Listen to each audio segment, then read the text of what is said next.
Please stand. Face the flag. And ready to begin.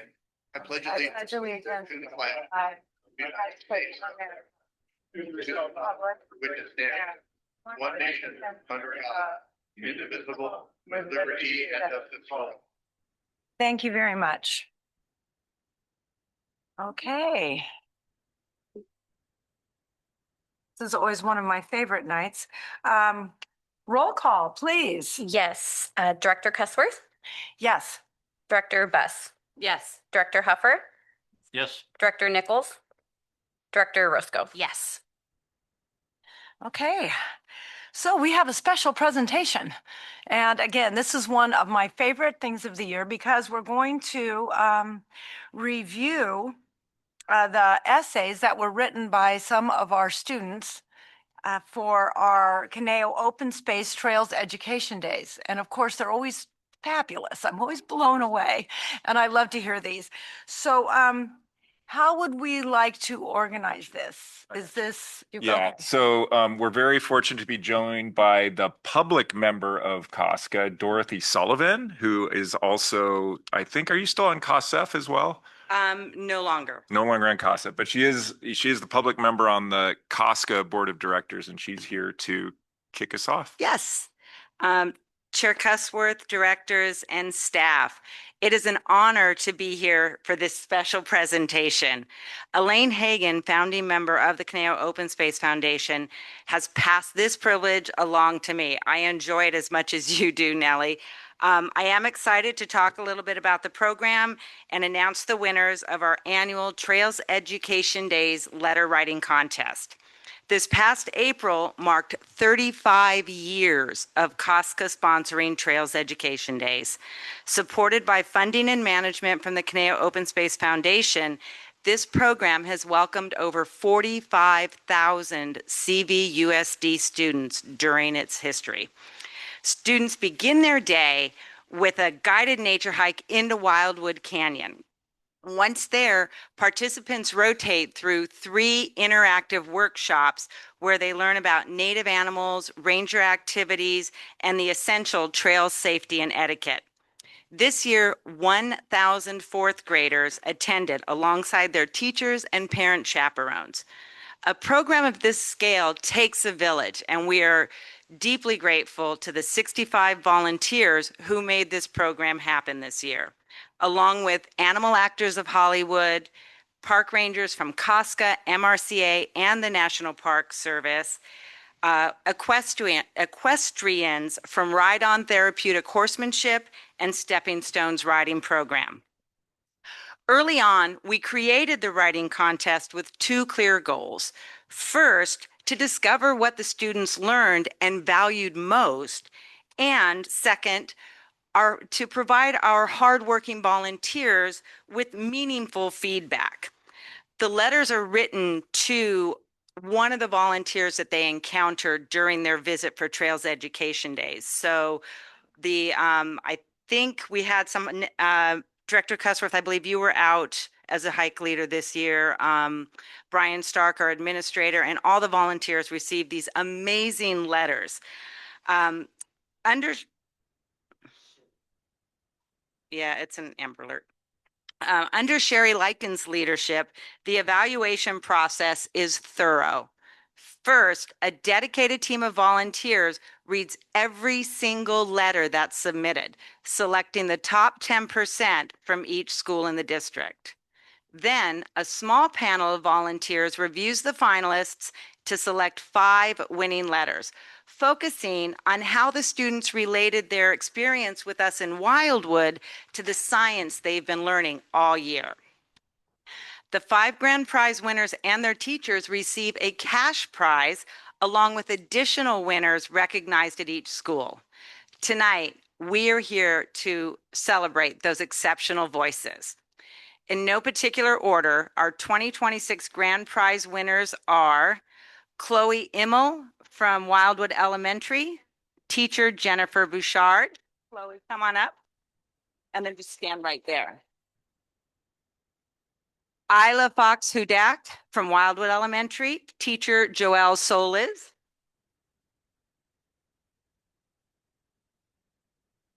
Tomjid Ahmed from Westlake Hills Elementary, teacher Sandra Rawlett. Come on up, stand right there. Not present today are Avery McCoy from Lang Ranch Elementary, teacher Lisa Kane, and Chelsea Feng from Lang Ranch Elementary, teacher Renee Millay. So congratulations to our grand prize winners and all the students who participated in this year's letter writing contest. And thank you to the Board of Directors for always supporting the Trails Education Days program every year. So I believe the directors may have comments for our. I know that our board members would like to make some comments. So Director Huffer, would you like to say a few words? I would love to. To all three of you, and for the two who unfortunately can't be here this evening, congratulations for a job well done. With more than 1,000 of your classmates from around the community, all writing essays, the fact that you five were chosen as the very best is absolutely spectacular. I had a chance to read all of your essays, and I have to tell you, every year I learn more and more about our community, about Wildwood, and about the plants and animals that frequent our parks and our open space like this. The level of detail that the three of you provided in your essays was really impressive. Talking about the rattlesnakes, which you learned how to avoid, which was a great thing. Avoiding poison oak, which is another great thing to know about. Differentiating different kinds of animals, whether they're carnivores or herbivores, and the feedback that you provided for your leaders was really well stated. The quality of your writing in your essays, I think it exceeds what I see a lot of times for middle schoolers and high schoolers. So you all need to be very proud of what you've done, and thank you for coming out this evening. Thank you for all of the information that you provided in your essays. Director Buss. So I have to say, I have a 8th grader and a 5th grader, and I showed my 5th grader and said, "Do you write like this? Because these little kids are amazing writers." So I was super, I loved all the detail and all of the description. I mean, the cottony balls of fluff flying through the sunny air. What an amazing opening sentence. I mean, we can tell you're creative. Love it. And yes, going into all the animals and talking about how to avoid poison oak and rattlesnakes and ticks. I thought that was really important because a lot of people don't know about ticks and Lyme disease. So, yes, I think that you guys deserve the summer off, parents, because they are phenomenal. I don't think that they're going to have a summer gap coming back because they are obviously amazing writers. So, thank you so much for providing these and writing these up and giving us all this information. Thank you, Director Buss. Director Roscoe. Thank you, Chair. Just to reiterate what was already said, you guys are fantastic writers. I too pointed out the opening line of the cotton balls of fluff flying through the air. That was, I loved the visual of that line. You guys are extremely creative.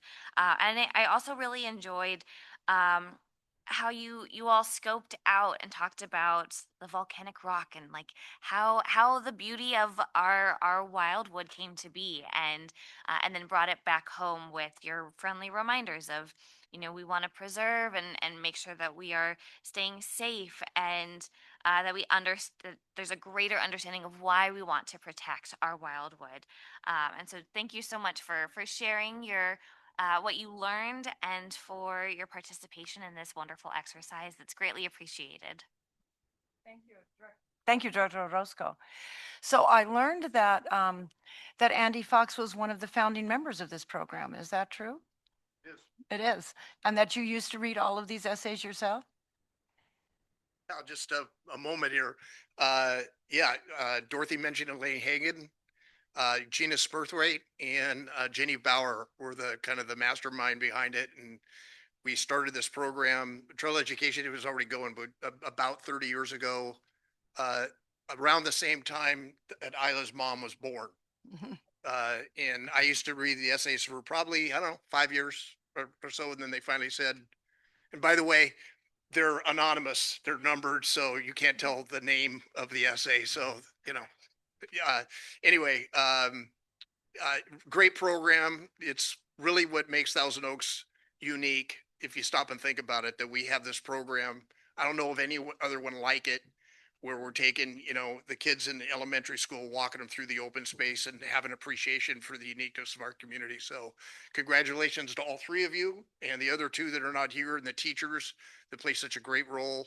And this program is going to stick around for a long time. So congratulations. Well, thank you. Thank you very much. Open space, preservation of nature is very dear to my heart. And also writing essays because I was a teacher for 30 years. So loved all of the topic sentences, loved the conclusions. Um, I loved everything about how you wrote these sentences. Who is AM? Is AM here? Okay. Okay, so Avery couldn't come. This one person, I absolutely loved how they talked about the volcanic activity and the erosion and how to prevent erosion, and really got into our geography.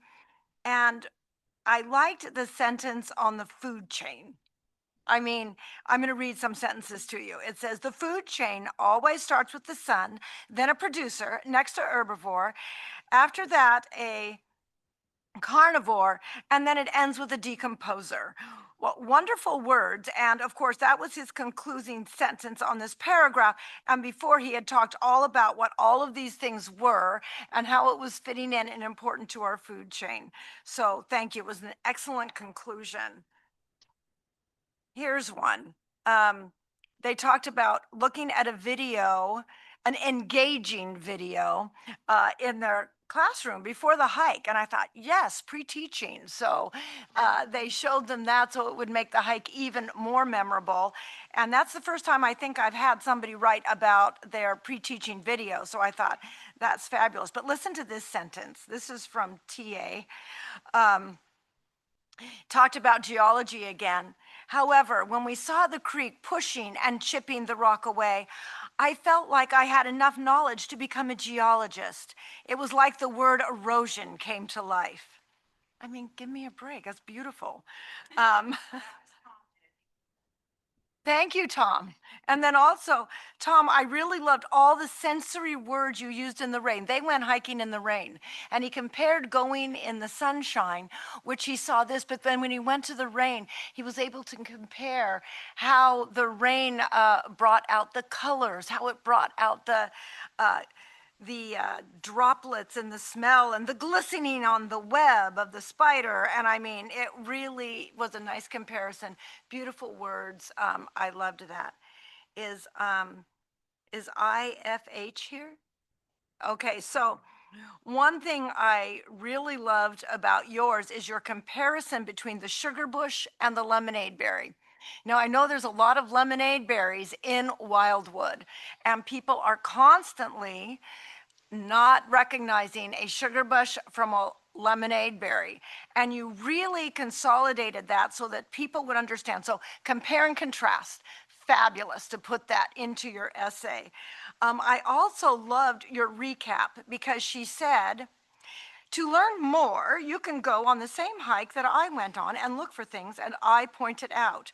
She said she thought it was going to be boring, but then she gave everybody an assignment, and I really loved that, if you want to learn more. And so is CF here? No. Anyway, the one thing I wanted to, okay, we did that one. It was the, where's the one? It's the one that she mentioned. Oh, started with the question, have you ever seen cottony balls of fluff flying through the sunny air?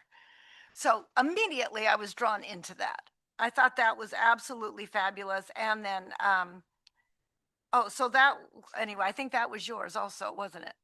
Was that from yours? Okay. And then the last one, they described butterflies. It said, lastly, I loved all the different butterflies fluttering in the sky. They made me think of dancers, dancers of the sky. Whoever wrote that needs to write a book about butterflies and title it Dancers of the Sky. I mean, what beautiful language. And I also underlined that they want to protect wildwood. Thank you.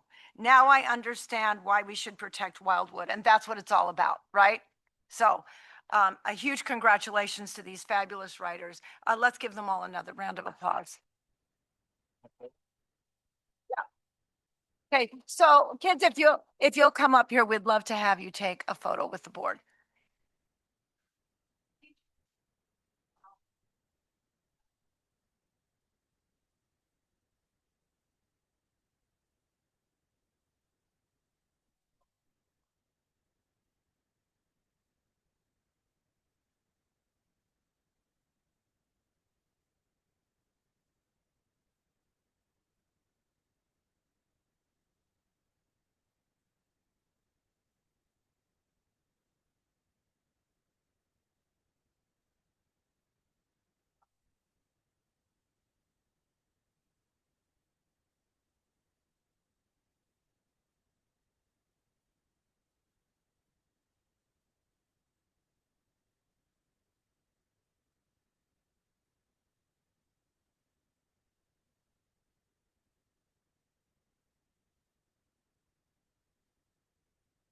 Okay, now we have the Young Athlete Award. Who is taking on the Young Athlete Award? Who's going to be presenting that? Do we have a committee for the Young Athlete Award? Yeah. It's your turn. Do you want to sit here or up there? Wherever.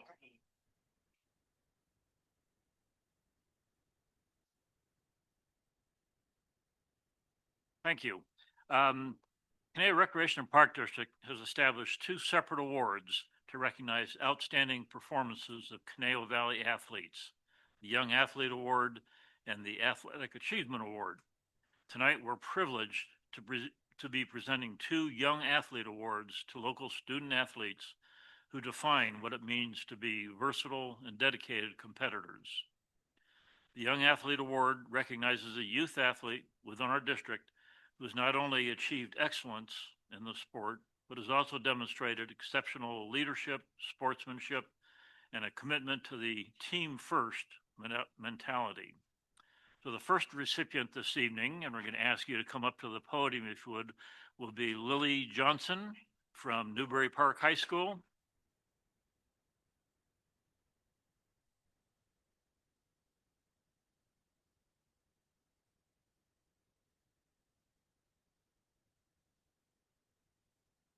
So you just keep standing there, Lily, because we're going to embarrass the heck out of you this evening.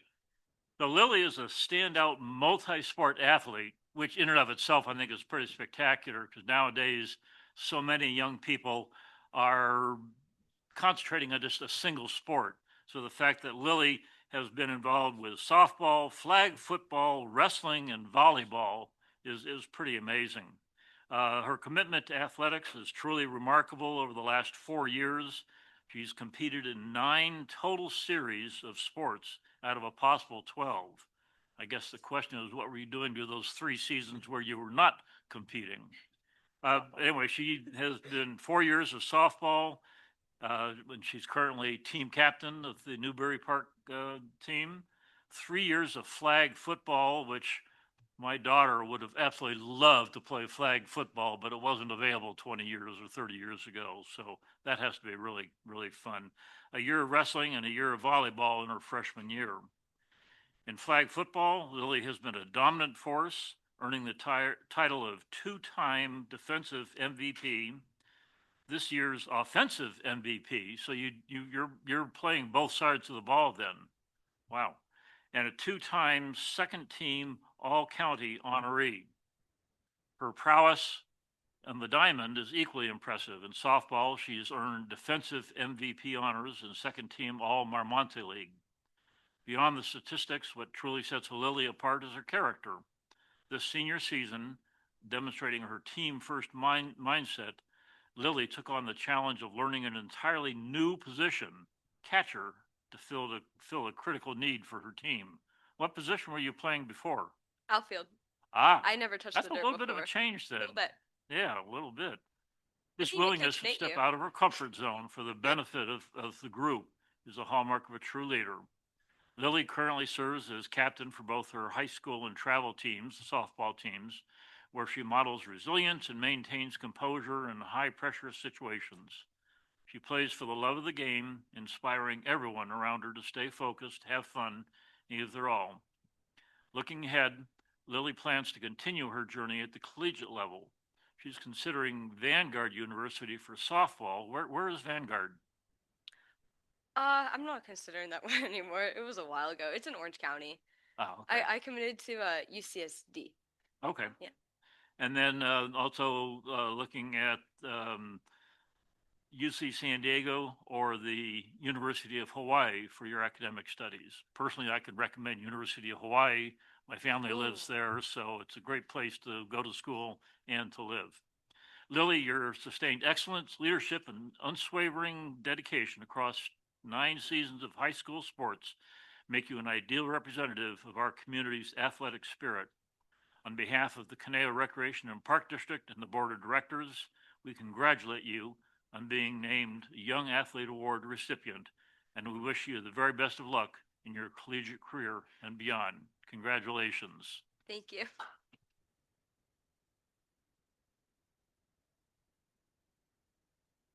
And you're welcome to say a few words if you wish. Yes, I would. Thank you so much to the board for having me here today. It is such a like an honor to receive this award. I'm very, very happy. I would also like to thank my family for all the nights spent driving me to practice, driving me to tournaments, like 2 hours away in Arizona and Colorado, everywhere, and they're always there for me, supporting me. Like they are really always there for me, and thank you to all my coaches for always believing in me, giving me the chance to play, and inspiring my love of all the games and like pushing me to try new things. So I would like to thank everybody for that. Wonderful. Thank you very Thank much, you. Lily. And if we could have you take a seat for just a moment, we are going to call you back up when we've had our second presentation. So thank you. Great. I think that we would love to have Sophia Grant step up to the podium.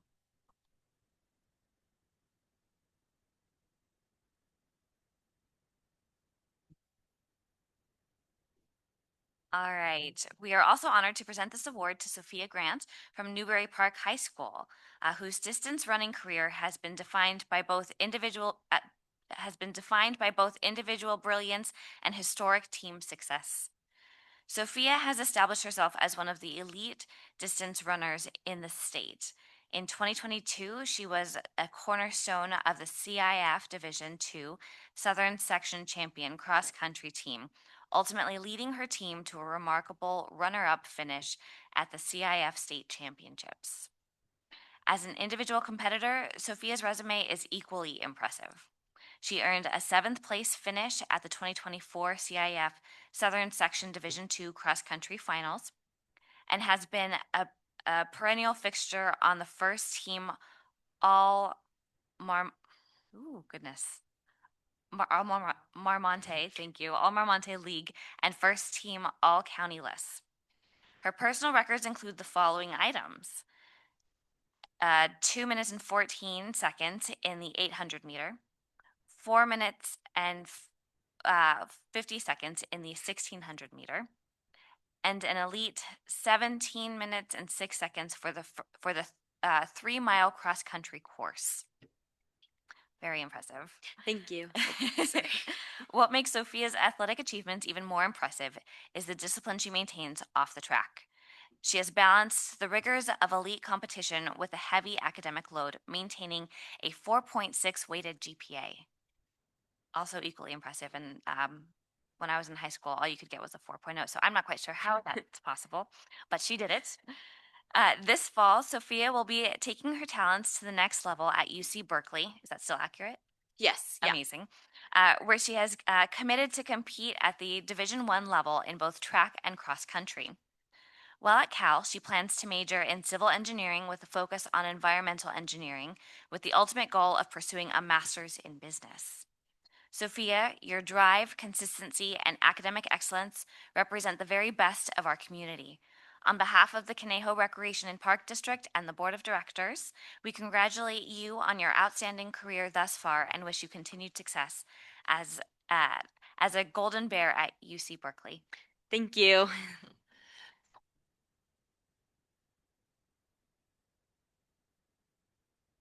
So let's take another picture with our athletes. Oh, I'm sorry, you need to speak. I'm way ahead No of worries. myself. Um, Please, Sophia. Thank you all for having me here today. It is such an honor to receive this award. And I just love to, take a moment to thank my parents also driving me all the faraway meets and dealing with, my stress before every races, because it truly is a mental battle running. And I definitely think that my parents have noticed that. So I want to thank them for that. And I'd also want to thank my coach for, being there every practice, every race, even when I'm the only one racing at a meet that's far away. He's always there for me. And I also want to thank, they're not here today, but my whole team for just always supporting me in every step of the way.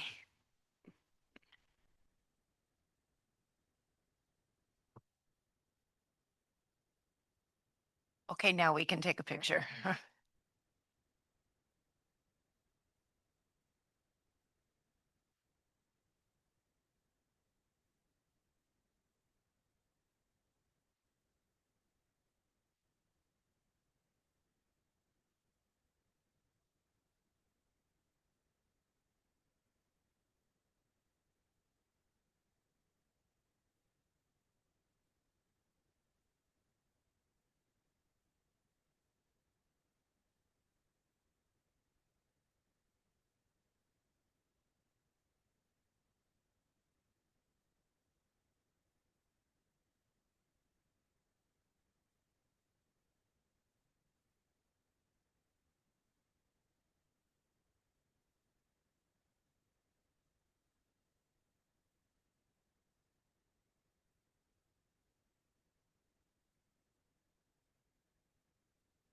So it looks like we have quite a few items from the public today.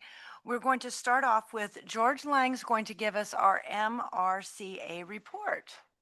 George.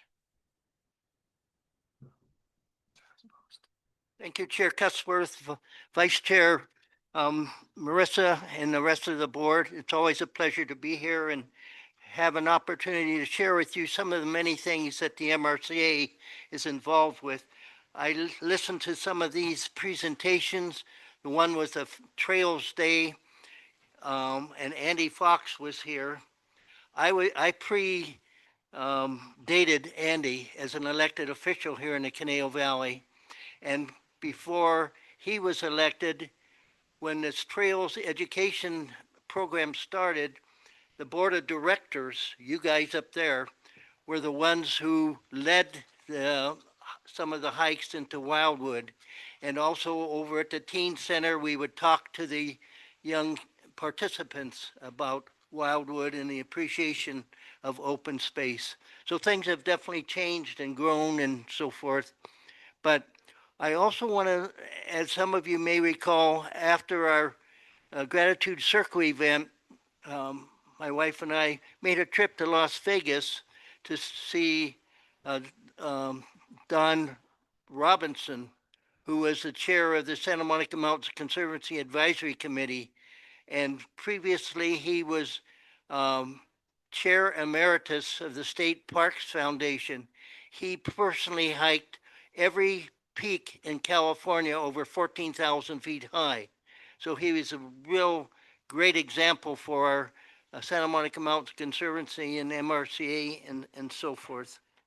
Also, while in Las Vegas, I had an opportunity, my wife and I, to meet with Joe Gibson and his wife Sherry. Joe Gibson, 18 plus year board member of CRPD. And he said to say hi to all of the board members. He doesn't know all of you now, but he did say, greet him for me. Also, I was this morning while I was kind of going over some of my notes, I received a phone call from Mark Jacobson. And I know none of you served on the board when Mark was on our board, but I did. And Mark served like 44 years on the board of directors of CRPD. So anyway, Mark this morning in the phone call also said to say hi, send his greetings to the CRPD board and staff. In reference to the MRCA report, you probably noticed in the ranger report, it noted that our rangers led the Casca hikes in Wildwood and so forth. So kind of a multi-involvement with the MRCA, CRPD, and so forth. One of the important things that you probably saw in the MRCA report is the fire division. And when I went to the Conservancy meeting on Monday evening, I was greeted by our fire chief. And he was saying, I'm not going to be able to be at the meeting tonight. We've been assigned to the Sandy fire. So that's just an example of how involved the MRCA is in our community. Our fire division participating in all the many fires and other activities here in Southern California. One of the important things that the MRCA is involved with, as you know, is the acquisition of property. And we continually get involved with unique and unusual acquisitions. Some of you longtime residents of Southern California may know about the Los Angeles Equestrian Center along the LA River. Yep. And that has been bounced around many different ownerships and bankruptcy, et cetera, et cetera. And finally, the MRCA was requested to get involved in the acquisition. I'm not quite sure if it has taken place yet, but that is one of the things that your MRCA is involved with. So once we have a determination of the acquisition one way or the other, you'll be informed of that. But anyway, I don't want to take up any more time. We've had great presentations, and I just wanted to send the greetings from the Mountains Recreation Conservation Authority to the CRP Board of Directors. And one more thing came to mind. I'm also on the board of directors of the Moore Park Watershed Parks Recreation Conservation Authority. And Don Robinson, who's now in Las Vegas, was the previous chair for 20 some years.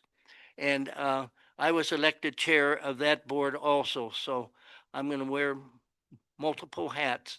So anyway, thank you for allowing me to give you a quick report, and good luck with the rest of the meeting. Thank you. Thank you, George. And it sounds like you're staying quite busy after your retirement from CRPD. So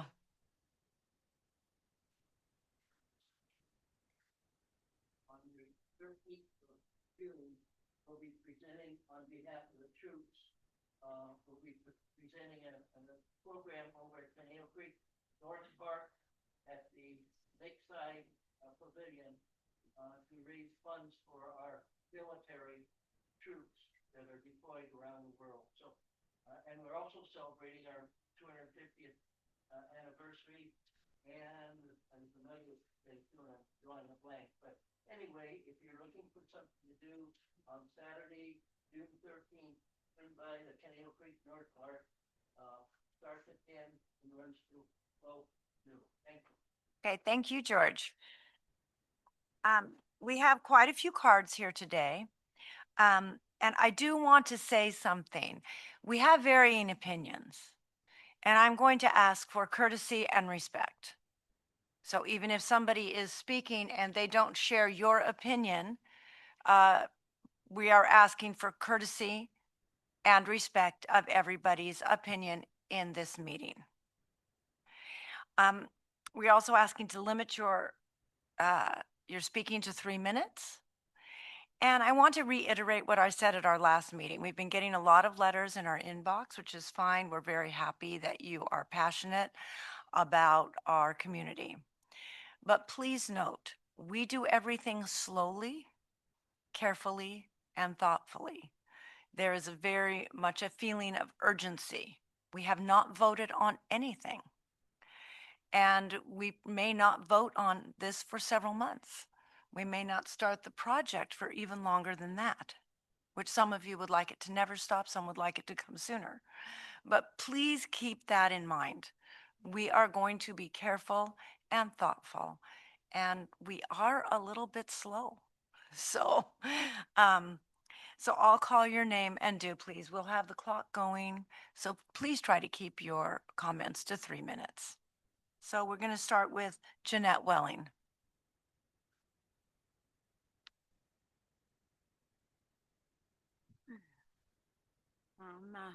Hello. Thank you for letting me speak. I'm a 70-year resident of Thousand Oaks and a longtime member of our local equestrian community. The Equestrian Center is a vital destination for riders in my neighborhood and in Conejo Oaks. And I have personally attended many horse shows at the site over the years and have always found it to be a safe and relaxing place to ride. I'm thrilled to see new neighbors moving into Thousand Oaks in our neighborhood, specifically because of our excellent trail system and the ability to ride or trailer to the Conejo Creek West Equestrian Center. Anyway, and their ability to use the arena's round pens and participate in shows and other equestrian activities. And in addition, this is an essential destination place for horse staging during emergencies, as was proven very recently in the Sandy Fire, where they had that. However, I was pretty shocked to see this proposal to introduce pickleball and RC cars as compatible sports with horse activities. While I believe the current shared use of this space with the community garden and dog park is appropriate and safe, I strongly oppose the introduction of pickleball and RC cars. These activities are fundamentally incompatible with equestrian sports and pose significant safety concerns for both horses and riders. I urge you to reconsider this proposal and to ensure that the Equestrian Center remains a safe environment for our community and provides a safe space for horses during emergencies. There are many pickleball courts, but only one equestrian center. Thank you for your time and considering my perspective. Thank you. Alan Linderman.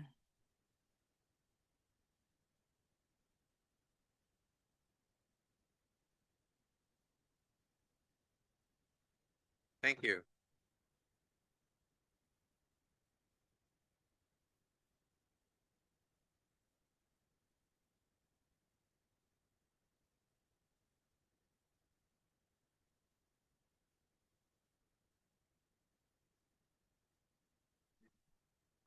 Sorry, could you turn your mic on so they can hear you online? There we go. How's that? So do I have to thank Director Orozco again, or is we okay? Okay, good. I watched the last meeting on the YouTube channel. And so clearly there were a lot of passionate speakers, and I counted about 48 minutes worth of them. And so I understand that. And much of the pickleball community came forward and said, you know, we need to come to these meetings. We need to let the board know where we have passions too. And so my response to that was, we've been coming to the board for 6 years now, telling you the need for pickleball, the dearth of pickleball courts, the expansion of the community, how the game has expanded and exploded. So don't mistake that for not being passionate. We feel we've been there. When I leave, I'm going to, if it's okay with you, provide you with a petition with about 140 signatures asking for more courts with an explanation as to why. So let me just back up a little bit, because everybody's passionate apparently about this subject. And Chair Cussler, I agree with you. And we're passionate too. And so really what I wanted to say to everyone is we need to take a step back. We need to take a breath, and we need to think about 3 words. And the first word is believe. So I believe that CRPD and Director Mooney are going to do an incredible amount of due diligence in order to make sure that whatever they do or don't do will be by the book. And there'll be an enormous number of consultants and engineers who will be talking about things I can't even understand. That's going to happen. I believe that's going to happen. The next thing I think we should do is trust each other. We have that passion. We all have that. But when decisions are made by the powers that be, let's trust that they've made those decisions for the right reasons. And then finally, can we think about sharing? This is a huge, beautiful space. There are a lot of communities that need some space. So whatever direction, whatever decisions are made, can we think about sharing as a community? Let's be good neighbors. Thank you. Thank you very much. Elaine Boyston.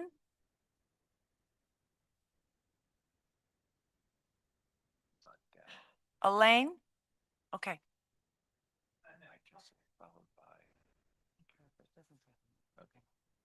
We're small.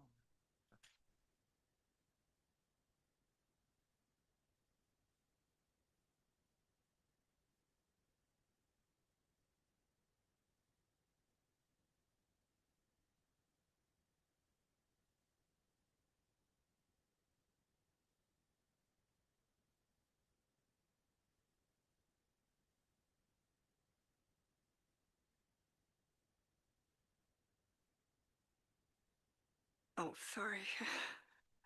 I'm a longtime horse park user. Currently, I have a small pony. She's too small for me to ride. If you think the only use of the horse park is for people to ride horses, then there's a lot to learn. I hitch her to a two-wheel pony cart and drive her. I like to compete in cross-country driving events. And in order to condition her for these events, we go to the horse park. We hitch up and we drive the perimeter from Flores to Jan's and back around, and also use the trails that go back and forth across the park. Without the horse park, I'd be doing this on the city streets, where I have to look out for automobiles whose drivers aren't always horse friendly. And I have vehicles, horse-drawn vehicles are done at a trot, so her legs would be pounded on the asphalt. The horse park is the ideal place for me to condition and train her, as I can put miles on her on that perimeter trail on dirt. Sometimes we go to the horse park just for fun, or we have a casual drive. And sometimes my friend and I just take her horse and my pony up, turn them out in one of the large arenas and let them run and play and just behave like horses without any human intervention at all. And they love that. The horse park is really unique in our area. Other cities have horse arenas for the public, but they don't have an open space with trails attached to it. And people come from Simi, from Agora, where they have an arena, but they come here to use our horse park. And I've met some of them.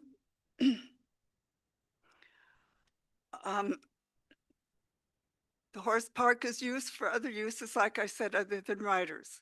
I drive it. My 9-year-old granddaughter learned to ride her horse there. People can train their young horses there without having to worry about traffic. They can use the south perimeter for their horses to see cars, but not have to worry about intervention with cars because there's a fence along that trail beside Jan's Road.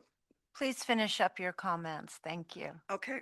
And horses are distinctly afraid of flying objects in the air and sudden loud noises because they're prey animals. So taking away a third of our horse park for non-equestrian usage that would be unsafe for horses and equestrians. And with garden expansion and another use in a third of the horse park, our park is shrinking and shrinking. And I wonder, how long are we going to have a horse park? Thank you very much. Thank you. Allison Rollins.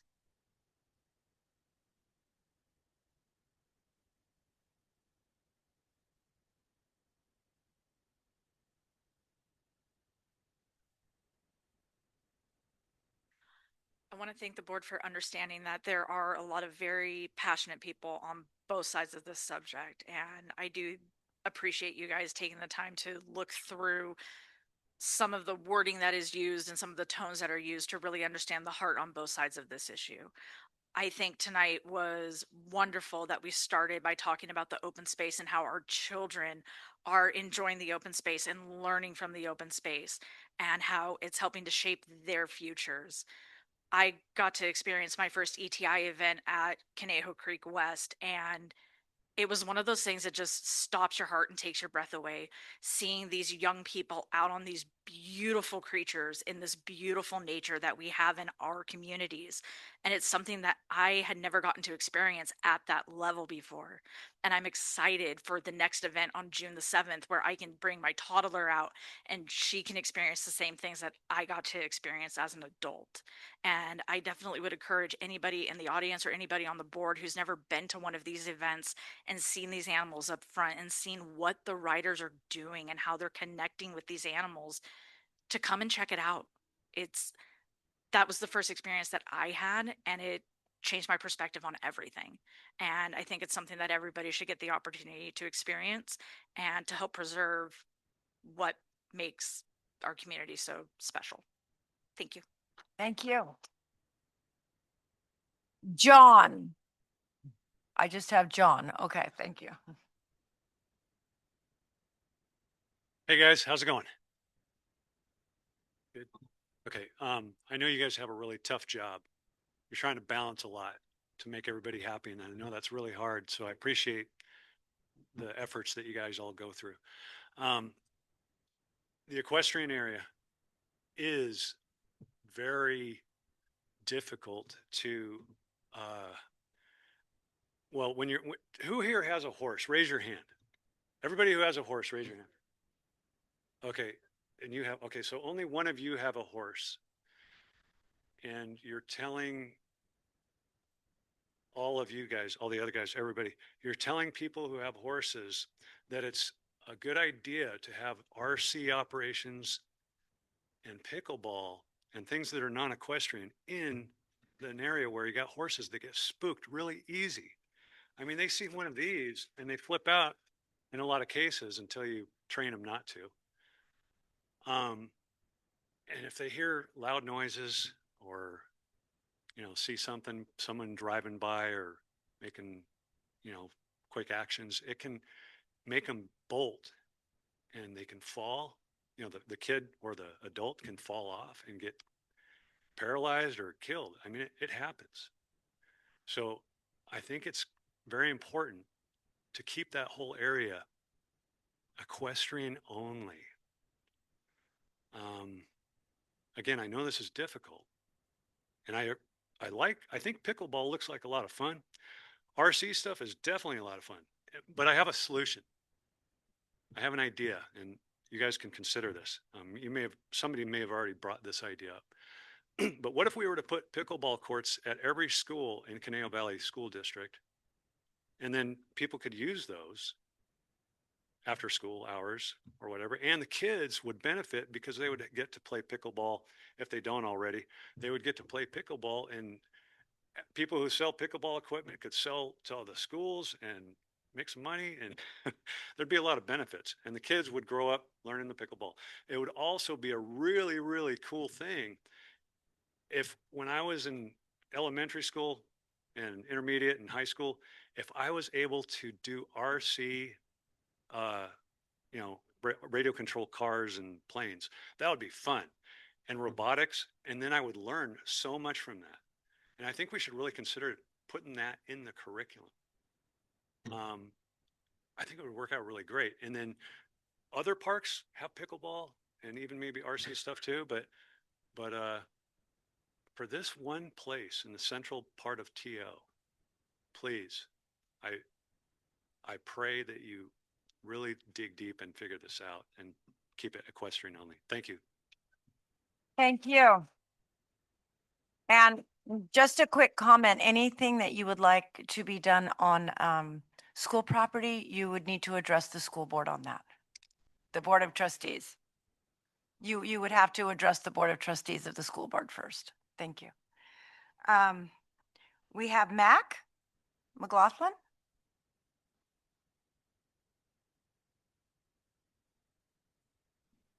Good evening, Madam Chair, board members, longtime resident of Thousand Oaks, also a contributor to the horse park. My wife and I built the dressage arena there.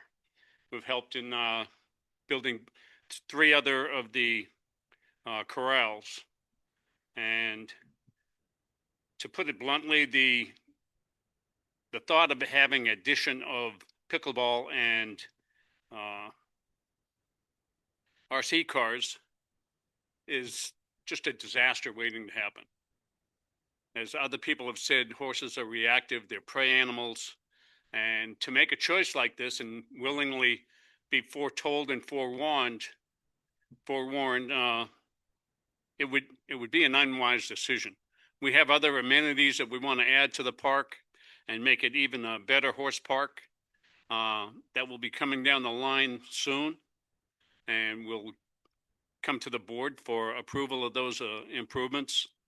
And just like you to stop shrinking our park. You already took part of it where our 90-foot round pen was, and now that's a storage area. We keep seeing dirt being piled in the park. It's not a dump. It's not there for disposal of excess dirt. We have had amenities that we put in be just pushed over by the heavy equipment after we had asked for permission to put those in those areas, and then we come back and they're gone. So we'd like to see that if we put in an amenity, it can stay there. It took almost a year to build that dressage arena, and now you want to push. You can't just move it. It's quite an endeavor to build something like that and have it come out right to where it's good for the horses and the people, especially the footing and the drainage. You can't just do it overnight. After work, the groundwork is done. It has to sit for about 3 to 6 months just to settle so that you can put another topping on it before you put the sand. So please take into consideration the safety first of all the people, including anybody in the park could get run over by a horse that has been freaked out and lost their rider and just running blindly. They'll run over people through picnic areas. So please choose wisely and help us keep our park the way it is. Thank you. Thank you. All right. David, is that Wong?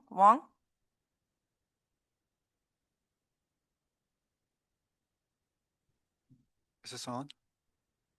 Is it on? Okay, hi. My name is David Kwong. I've been a resident here for 33 years, which sort of surprised me. I must be getting old. I'd like to thank the board. CRPD is one of the reasons Thousand Oaks is a great place to raise the kids. My kids went here. My boys went to Mommy and Me. I learned pickleball through CRPD. Okay, I went to the league. I took lessons here. So I understand there's other issues that need to be talked about. I like to say, I think I would like to see more pickleball courts. There is no pickleball courts in the center of Thousand Oaks. There's ones on the outside. Okay, pickleball is one of the fastest growing sports in the United States. It It's also a sport which you can play with your kids. There's very few sports that you can beat your kids who are in college or young adults. So I really appreciate that part. So you guys, if you're older and you want to embarrass your kids, pick up pickleball. The CRPD has classes, which I understand are sold out like all the time. Okay, so it's a great sport for families and for community. It's a community sport because you're only like 14 feet away from the other person, so you can trash talk them all you want. They can hear you. Tennis, you're too far apart, so you really can't do this sort of stuff. So I know that you guys have to balance a lot of needs between different communities, the horse people and the rest of Thousand Oaks, and hopefully, you guys will have wisdom, make some good choices for the community.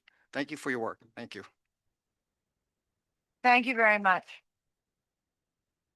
Allison Rolke?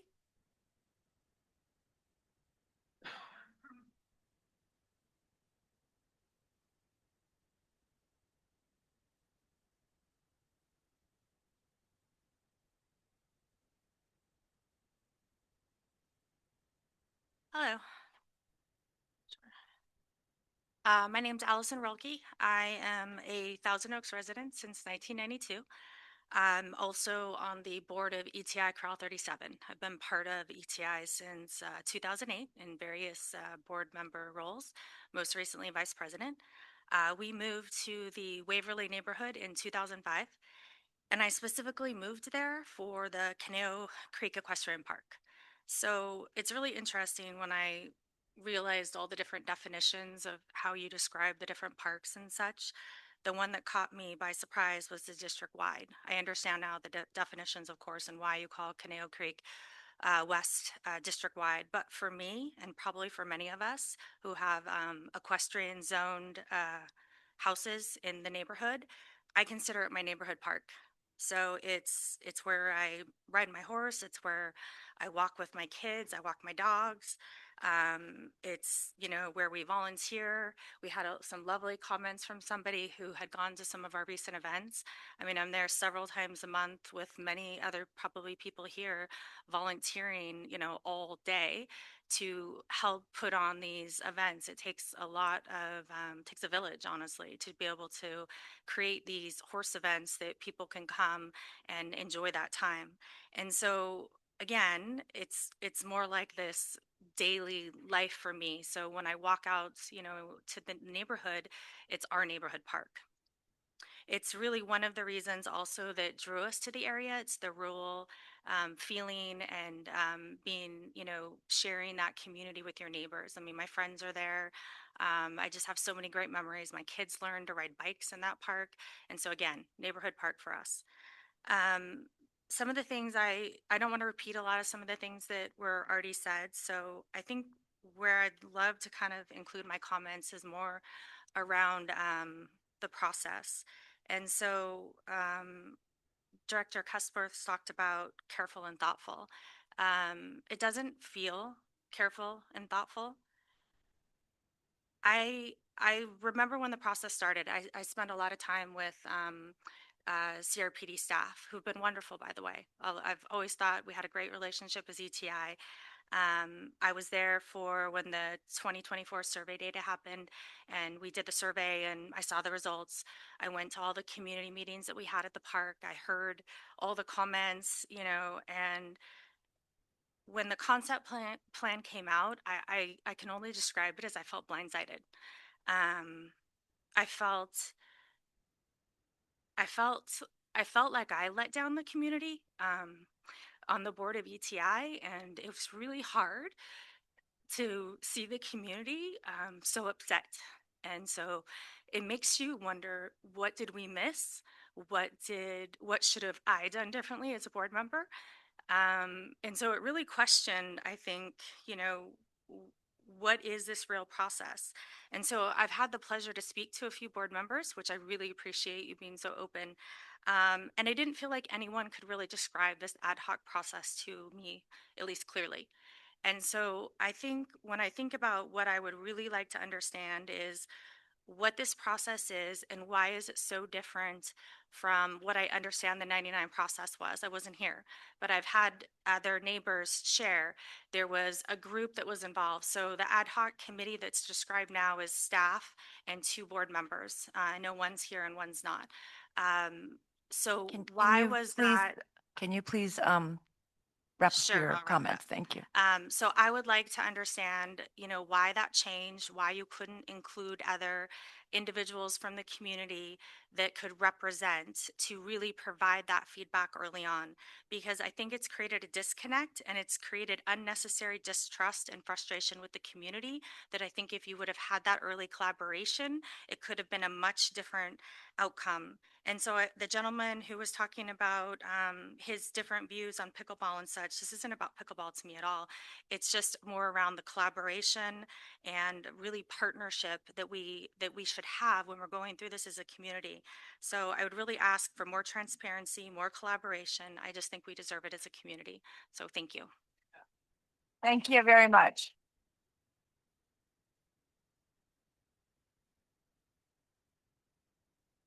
Juliana Ortiz.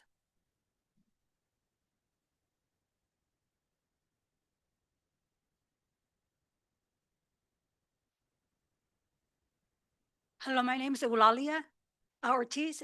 I'm here representing my daughter as well as patients from Tri-Counties Regional Center. My daughter is 18 years old currently. She was in a fatal car crash in 2024, June 13th. We weren't doing anything other than coming home from her sister's graduation. In that accident, my sister passed away. My daughter now has a severe brain trauma, along with a lot of other diagnoses that come from that. Once a week, she gets 1 hour a week and she can have some therapy riding horses. She can smile. She can enjoy herself. It's hard to get her even to get there after all the meds and everything else, getting her a car ride, keeping her from eloping. But once she gets on that horse, once she's able to pet and groom the horse, everything changes. She has a smile on her face. This is 1 hour a week. We actually drive up from Oxnard. It doesn't matter the gas I spend, the money I spend to get here. It's worth it just to see her calm and enjoying herself 1 hour a week. She no longer has a memory, but the horses specifically, for whatever reason, in the back of her head, she does remember one horse in particular, Blondie. As a parent, I'm asking each of you, I don't know if you have children or not, how would you feel if your daughter or your son were only able to keep that happiness in them once a week? I'm not the only mother that goes through this. My daughter has a severe brain trauma. However, most of Tri-Counties regional patients have other disabilities like autism. We're very close to those parents now because it's very similar to what my daughter's going through. Now, if you add in the race carring, if you add in the pickleball, all of this is noise. What if my daughter falls off that horse because that horse gets scared? She already has a brain trauma. They do wear a headgear, but anything that happens to her head, she'll pass away. So I think it's something you guys really need to take into account, that this park is much bigger than just, let's go ride a horse. There's so many things that this park offers to people around the community and extended. Oxnard, it's quite a distance. So I want you guys to think about that and just think about how much it's needed. Thank you.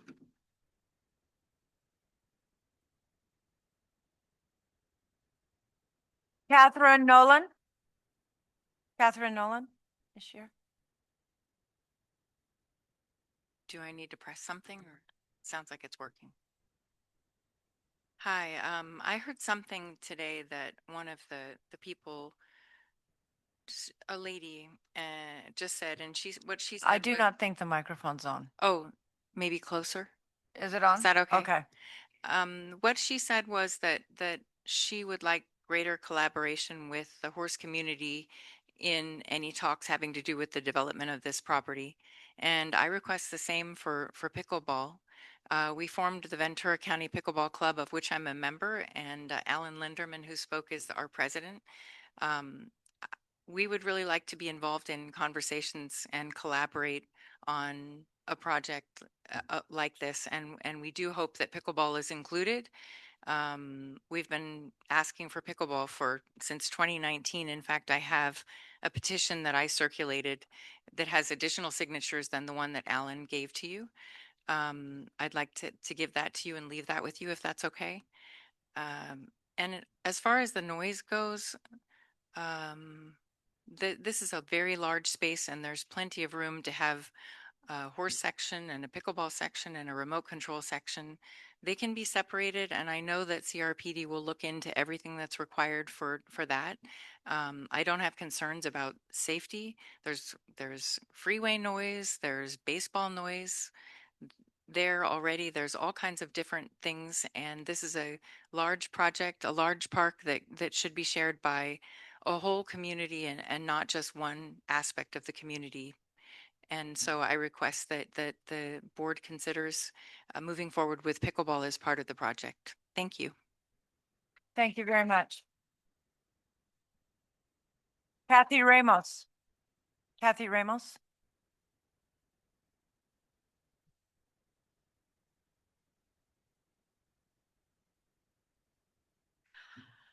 Hi, my name is Kathy Ramos. I've lived in the Newberry Park, Thousand Oaks area since 2001, and I am a horseman. And I'm quite passionate about it, as most horse people are. And I'm worried about what's going to happen. I'm worried that once this concrete is laid, once the blacktop is there, once this is done, there's no turning back. And horses will get pushed out, even though we're still in there, but little by little. It's a slippery slope, and we will eventually get pushed out. Right now, there's many pickleball courts throughout Conejo Valley. They just want more. We have one public equestrian park. And I'm not talking about the private facilities that cater to the wealthy. This is the regular, everyday, hardworking person that has one horse and they're just trying to make ends meet. You can't mix the two. They do not go together. And somebody will get hurt because of either a pickleball flying through the air or people who are not horse people not understanding, and they go racing through or letting their kids run wild up underneath a horse. Oh, a horse. And who knows? There's all kinds of things that can happen, but they just don't mix. I just really hope that you do really consider everything and make a wise choice, because, as I say, once that concrete's laid, there's no turning back, and it's a slippery slope. So thank you very much.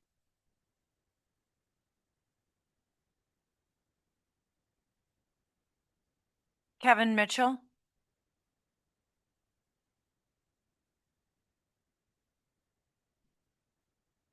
It's on. Honorable board members, thank you for your time.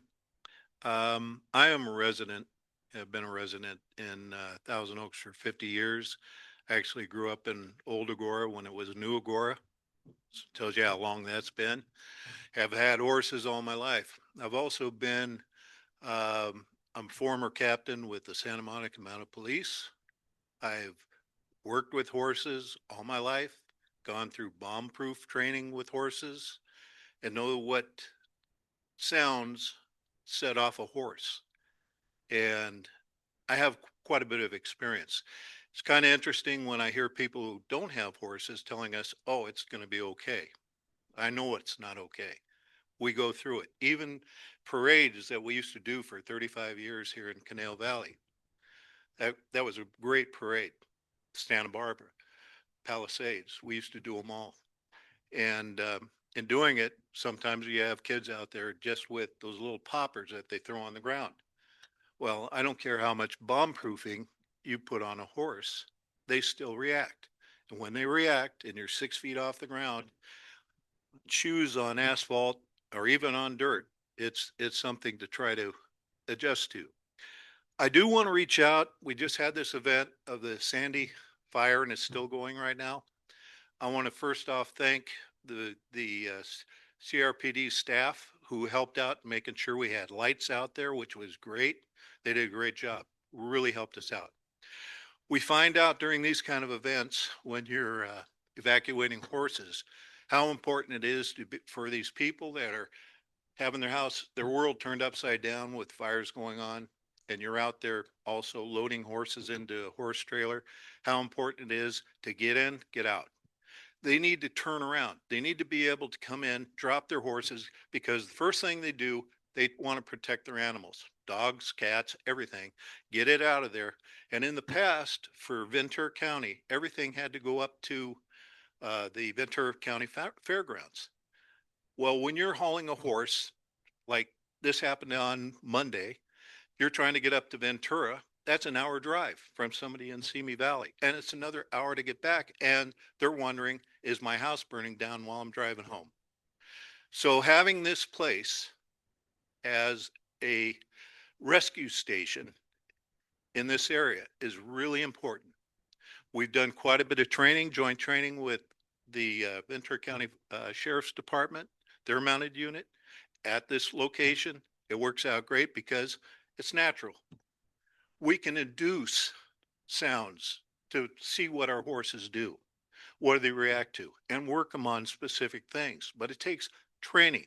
And when you have other horses from all this whole area, from down in Malibu, even further, Temecula, Simi Valley, who come out to our horse shows, who appear here, they're not going to be having horses that have gone through any kind of bullet bomb proof training. They're showing up just raw.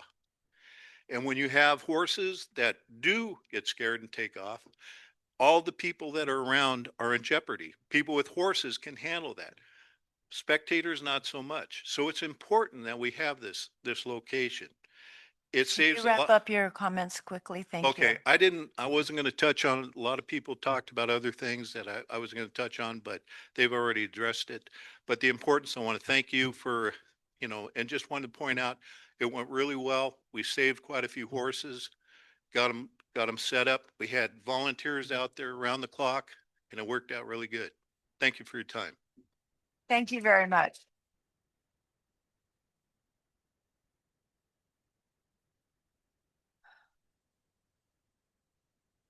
Jesher Cohen, I can't read the writing here. Oh, okay.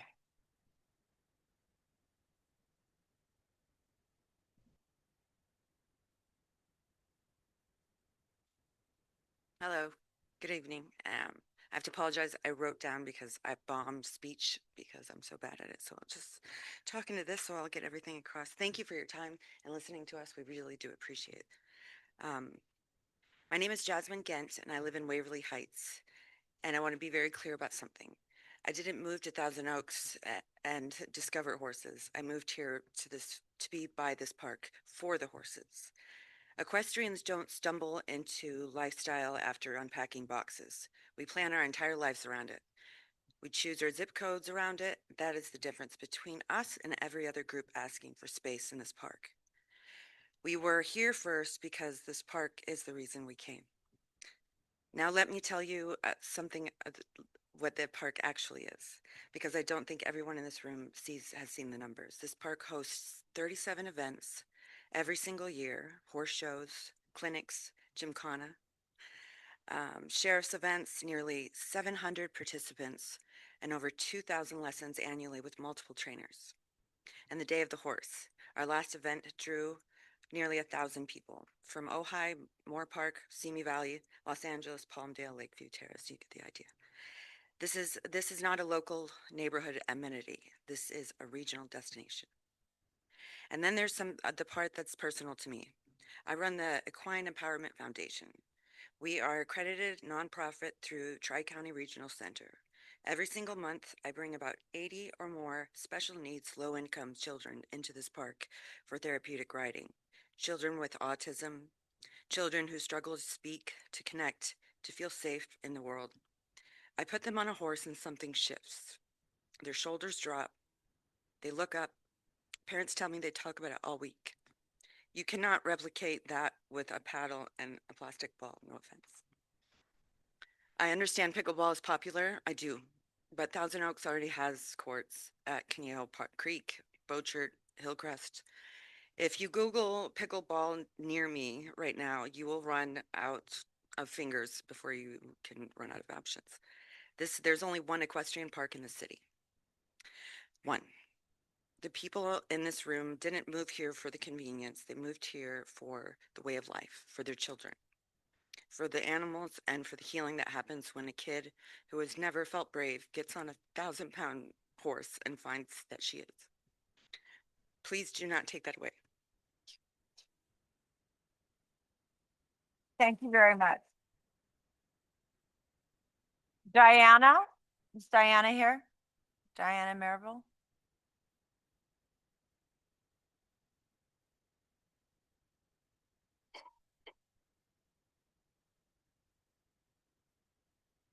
Hi, I'm Diana Merville, a resident of Thousand Oaks, and I have lived here proudly for 26 years. I've been a homeowner in the Waverly Heights community, paying my property taxes towards this community. And we moved here specifically because of this horse park. So as other people have mentioned, equestrians move to a zip code because of our lifestyle. So it's not like a sport like pickleball or baseball or whatever, where you move into the community and then you seek recreation. We move here for the purpose of being able to practice our equestrian lifestyle, which this horse park has served for us since 1957, since before I came, since my neighbors who still live next door to me came here and had horses. Anyways, what I wanted to say is that this is a lifestyle, so that's something that people have to recognize. Also, the dog park right now is 3.5 acres. We did give up lands. People talk about sharing. We did give up that space in the 1999 master plan to dog park because that was a need that was compatible. We gave it up to garden club. And when you look at dogs, a horse is 20 times the size of a dog. So if you take the 3.5 acres that the dogs have, the horses with that same calculation need 70 acres. The horse park is only 40. It's not the full 70 that horses would need to do what they do, considering their size of romping. Now, they don't just stay in arena. People ride them around the entire perimeter of the field. They can't stay in a little enclosed spot. That's like leaving a dog in a bedroom. So you have to let them out to run and ride them in the loose open space. And that's what the riders do and the pony carts do. We need 70 acres, and we don't even have that. And then there's things like the equine therapy program that we touched on, and realize those special needs kids that come to that program do not play pickleball. They cannot physically play pickleball, but they need those horses. And it's also an evacuation site, as we mentioned, that just served during the Sandy fires. And pickleball can't save lives, but this horse park can save lives, but pickleball cannot. So this is your opportunity to make this horse park Thousand Oaks brand. When you think about a brand, like a Western brand, this is your opportunity to make this park a jewel that all the other counties can look towards, that you preserved it, like Central Park in the middle of New York City. The city can build around it, and you can preserve it, and you can make it Thousand Oaks brand in honor of the traditional families. When you go back to Donna Fargo, and you go back to the Jans family, and the Petersons, and the Olsons, and the McRaes, and all of the legacy families, you guys have an opportunity to preserve this, expand it as a horse facility, keep serving the community on a larger level. So I really hope you guys will consider doing that. Thank you for letting me speak. Thank you very much. I would like to mention that Rebecca Zuka said, keep the park as it is so horses and riders can stay safe. Georgia Dunlop said, please keep the equestrian park peaceful, keep the park as it is. Pat Ramsid said, the horse park has been here for 40 plus years. And Tina said, please keep Conejo Creek West peaceful, no pickleball or RC cars. So I'd like to thank you all for coming. I'd like to thank you for being respectful. And again, we listened to what you said, and we will take everything into consideration. Thank Nellie, you. I think there's Nellie. What? I think there's one more. Oh, we have another card? And do we have anyone online?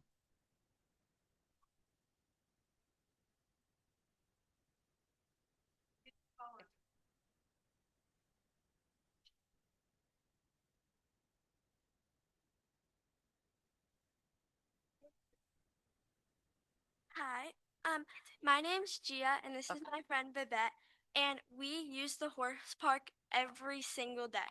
I have 5 horses, and I ride them. I switch off because, of course, they get a day off, but I'm in the horse park all the time. And there's already unsafe stuff like dogs running around, there's bicycles, there's, I mean, there's just so much spooky stuff. There's homeless people, there's tents, and our horses spook at that. And there's the thing that's just crazy is we could say there's not many pickleball courts. There's no other horse parks. This is the only horse park around. The one in Agora is very small. It's community. It's not like us. We have horse shows. We have gymkhanas. At the gymkhana, I had so many friends. I made so many new friends from different barns that ride there. There's so many people that come for shows. English, Western, dressage, working equitation has started. And it's really, really fun to ride there. And putting all this like the highway's even loud, and the horses spook at motorcycles. They spook their prey animals, and they're 1,000 pounds, and we're 12 years old. If we get thrown off, we're gonna get really hurt, including with people that are older than us. They're 1,000 pound animals, and they could hurt us and kill us really fast. There's other pickleball courts. There's other parks that could be redo. There's other pickleball courts. There's not other equestrian parks. And I get it. There's kids that play pickleball, but so is there kids that do horseback riding. That's all I have to say.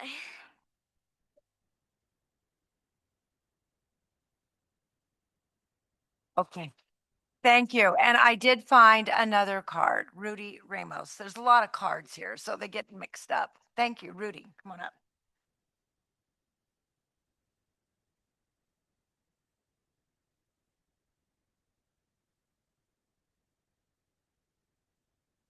Good evening. Thank you for having me. After those last ladies, I feel like the village idiot. So, but I do have a few things to say. I can't get any closer. I just talk. I don't talk very loud, so I'm losing it. Um, so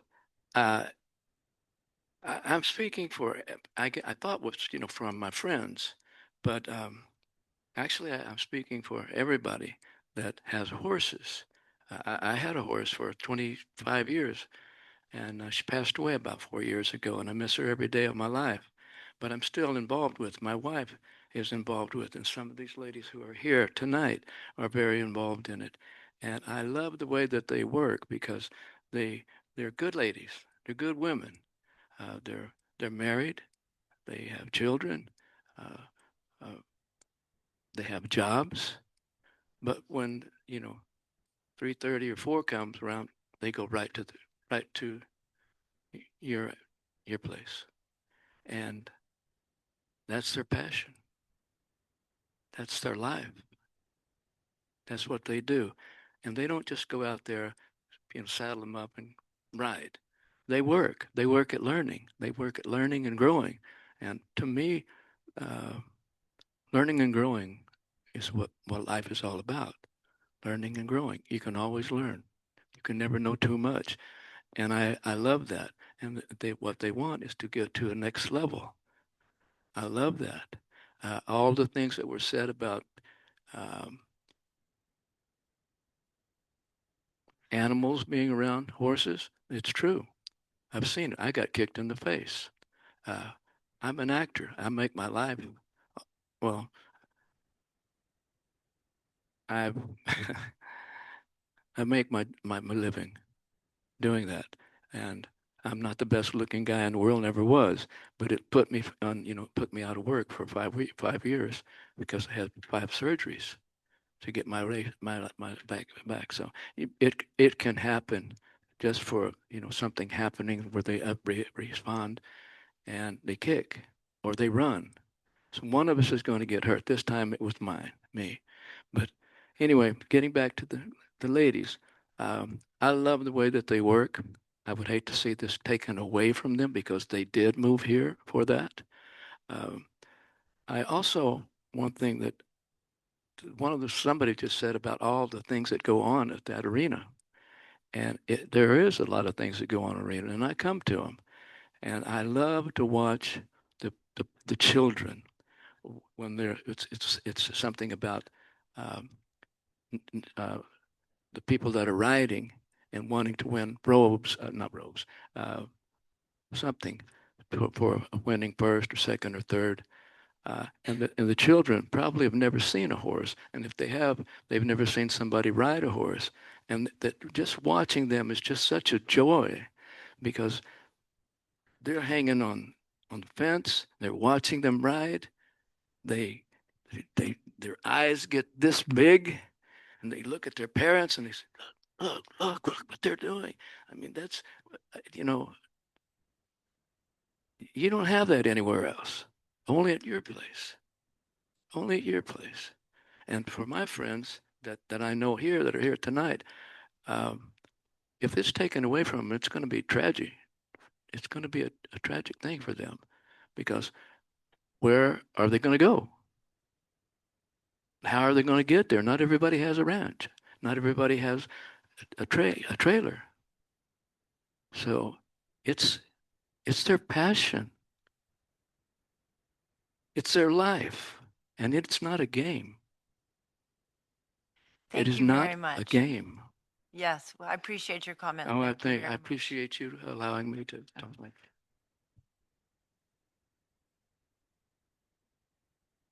Do we have anyone online who would like to speak?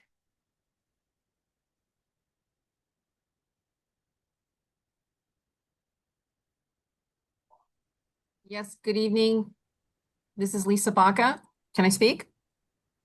Yes, we can hear you. Yes. My name is Lisa Baca. I'm with the California State Horsemen's Association, president of Region 7.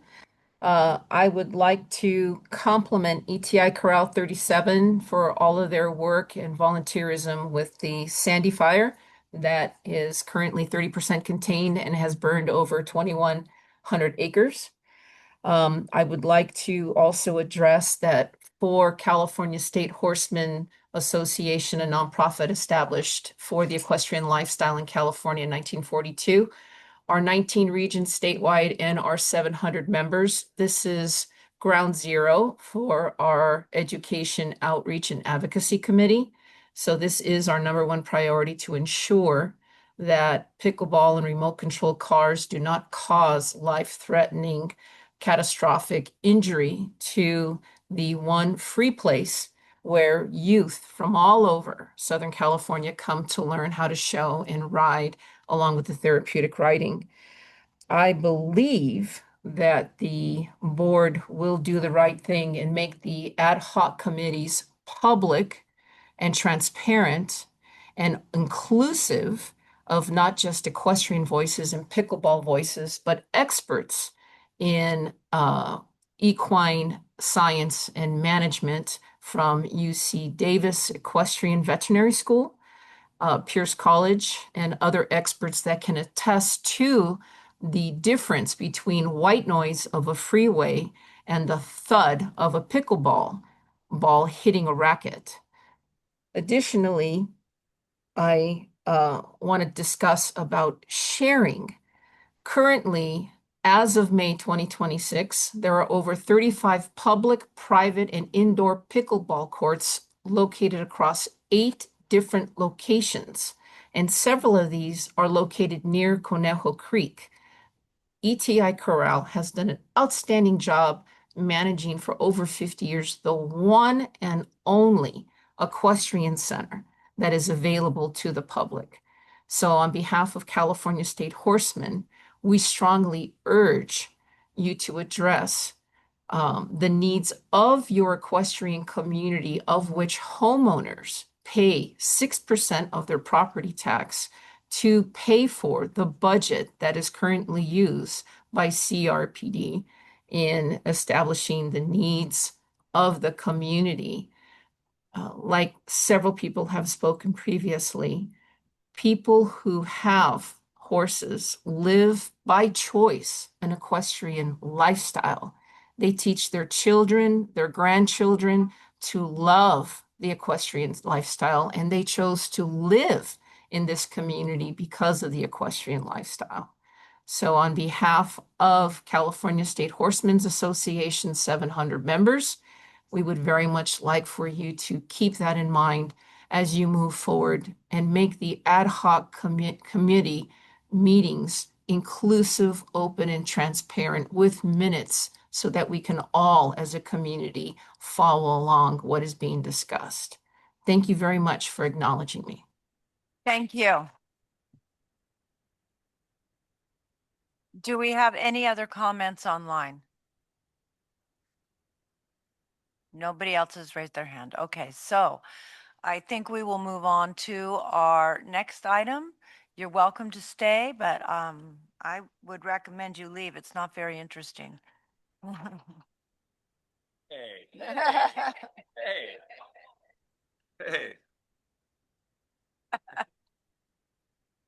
Hey.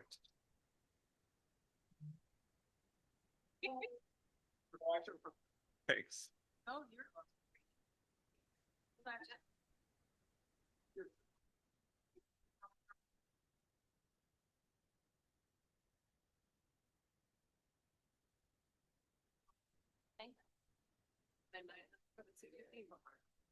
All right. What was going on?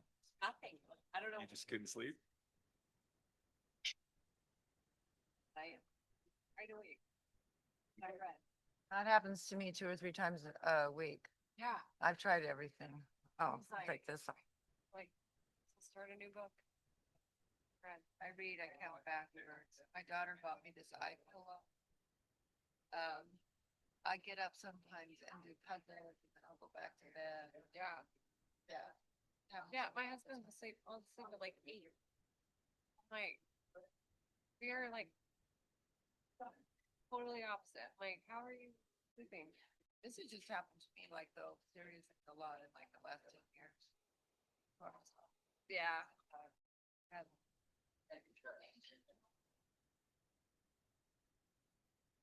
Let's do it. Let's go through it. Okay, moving on. Item 5, approval of the agenda. Do I have a motion? I'll make a motion to approve the agenda.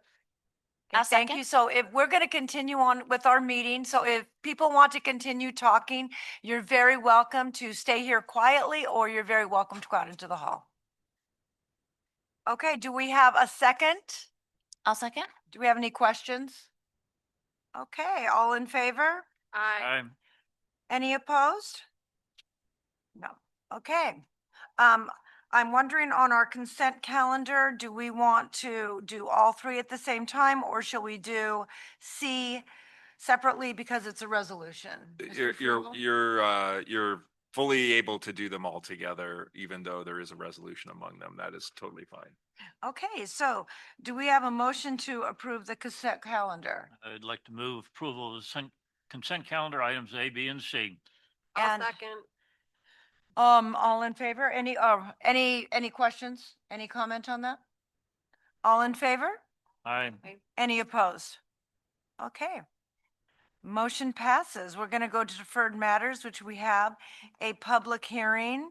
I'm going to open our public hearing. And I'm going to open my notebook. Does our Madam Clerk need to read anything on this? Because I do think we have some comments from maybe Mrs. Smith on this? Or no? Just give me a second. Thank you, Chair Cutsworth, members of the board. Okay, Mr. Mooney. So as part of the budget process, we review the capital. So the board approved the 2-year budget back in June 19th, 2025, which included a 10-year CIP. The first 2 years of that 10-year CIP were a part of that budget, so approved and actually provided funding for it. The remaining years of that are planned and balanced. However, the board only approves those 2 years. So we are revisiting that. There's only 2 monetary changes, or technically 3, with the increase in the assessment revenue to reflect the engineer's report that will be brought back to the board, and it will be publicly noticed, as well as the CIP grant awards. So back in April, the board approved a McCrae Ranch Foundation grant And so that was a total of 450, but in this upcoming fiscal year, it was $150,000 additional to the CIP grant fund. So that brings that to a total of 298,000 from the prior budget that was approved by the board. And then additionally, we had a year one tenant improvements for 401, 403 and land acquisition. Obviously, the board's aware that we're in the process of acquiring the Hill with 401, 403 buildings. And so we would be looking at a budget adjustment of 1.6 million. So specifically on page 54, there's a detail sheet kind of outline what we are looking to do. Some of the stuff isn't so sexy. It's the stuff that you kind of just deal with on a day-to-day basis, like heating and air conditioning when you need it. And so a large portion of that fund that's being requested to be adjusted is with HVAC. We also have other repairs, just kind of heavy cleaning at the building of 401, as well as some grounds and tree care that we need to take a look at. Kind of just moving into a new home, we're starting to kind of take ownership of it, and we see things that need to be addressed as part of that. So that's what that 1.6 million is requesting. We will, as we formulate a plan for the programming, which Rochelle's staff has been working through that, and then my staff will get involved in that. But we'll be coming back to the board at a later date for additional funding. This is really just kind of like a major repair, if you will. We're not looking at with this funding to knock down walls, to change flooring, to add 3 stories on top of the building, any of that stuff. It's simply just to kind of repair the building and move forward to make it operational in the coming time. So, but with that, I'm available for questions. So before we ask questions, I had down here Madam Clerk, but then I immediately went to Mr. Mooney talking. So Madam Clerk, do you have something to read? Nothing to read. Okay, I just wanted to make sure. I've written everything down so that I can get this right. Okay. Do we have any questions for Mr. Mooney? Yes. I know when we were discussing the operational budget at the last meeting that we were talking about, in effect, using the funds that are being paid back, the loan that the general fund was made to finish the construction at Page Lane, that loan or advance being paid back, and those funds are going to be used for, in effect, for the additional operating expenses related to 401 and 403. The $1.6 million adjustment, will that also be coming from the funds that are coming from Page Lane? No, so that would be coming out of the capital fund. So that's the fund where we gather not only contributions from development fees and things like that, but also our lease revenue. So totally separate fund, completely different pot. I guess I'm not quite understanding where the 1.6 is coming from. Okay, so we have our capital fund. It's kind of like I'm going to call it like a savings account where we put all of the developer fees that we collect and the revenues from like our cell tower leases. So all those get separated specifically for capital projects, and that's where this money is. It's already sitting there. It's been sitting there. We have, I think, about 6 million in there. Okay. All right. Thank you. Do we have any other questions? Director Buss. I noticed on here it says irrigation, and it's interesting. When I was driving up, I was noticing, why is all the irrigation seems to be sitting on top of? Are we gonna put that under, which I assume would be really expensive too? Yeah, so But yeah. we do have really hard soil here, plus Oh, that's a lot of rock. why. And Okay. so we'll have to kind of assess that. We do want to conceal it, whether it's with like a mulch ground cover, decomposed granite or cobble, that type of thing, to make it more aesthetically pleasing, but then the pipe will last longer.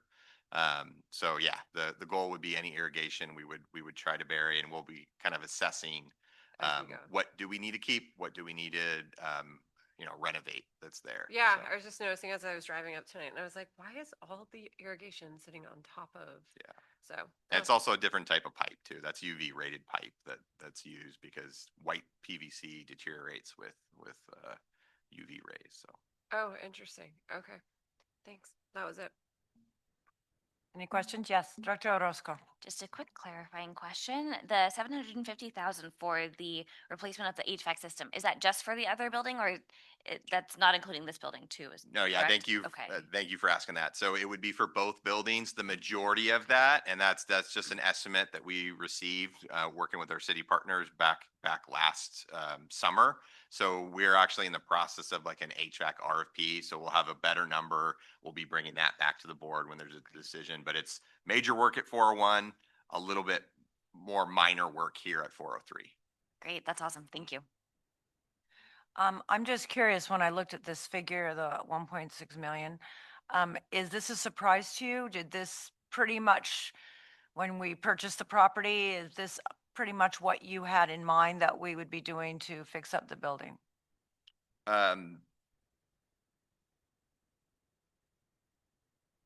So there's just like any park, we're really never finished, right? But being an owner of this property, the city's been a good steward, has taken care of it. And so we definitely have a different level of what parks mean for the community. So we know that there was going to be some work. This is by no means the only money that will be spent here, whether it's a major repair or, actual new like new building footprints or renovating existing, that type of thing. But no, it's definitely, we were fully aware of this, and we're just trying to take some bites out of it, because I do think that in the coming years we'll be continuing to improve this property. So. Okay, I was just wondering if this was like shock value, but no, No. this was pretty much. And then I guess. Melissa told me to spend less money, actually. Okay. And then I guess in the future, we'll be getting more updates as you're going to be renovating the building for a park space, because this isn't including really any major Correct. renovations of moving walls or deciding what we're going to be doing to actually use the space. This is all kind of just your basic That is correct. cleanup and repair. Okay. All righty. So I guess we're going to make a recommendation. And who would like to make the recommendation? We have a recommendation here to consider and provide input. I guess we don't need to really vote on this. No, you don't really vote on I this. don't think This we need is, to really vote on. yeah, this is your opportunity to just kind of look at the capital Okay. budget, give us any input, because what happens now is we combine the operating budget with the capital budget and we come back two more times, actually. So the next meeting we'll have what we consider, the final operating capital together. That'll give you one kind of last chance to provide any more tweaking or input. And then the final budget would be the meeting afterwards. Sure. When I see the word recommendation, I think we're Yeah, voting. no, it's, But then when I read it, I thought, Yeah. no, this isn't a voting matter. Okay, so is there anyone online or anyone in the audience that would like to comment on our public hearing for our preliminary budget? No? Okay, then I'm going to close this public hearing, and I don't see any items for discussion at this time for 8. So let's go to our new items. Madam Clerk.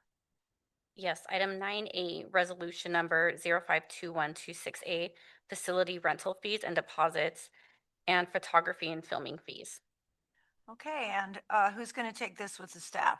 Mrs. I've Callis? got it. Chair Gusworth, members of the board, thank you so much. So just a little bit of background, if you guys will recall, in 2023, you guys approved a 5-year plan to transition our Class 1 and Class 2 rental groups from 25 and 50% up to 50 and 75%. So this year, we are moving the 25% folks up to 45%. So class 1 will go to 45% and class 2 will go to 70% as of July 1 in accordance to the plan that you had approved in 23. In 2025, we did approve some changes to some indoor facility rentals, adjusting hourly rental rates for rooms, making them similar across the district with amenities. So, and that was done.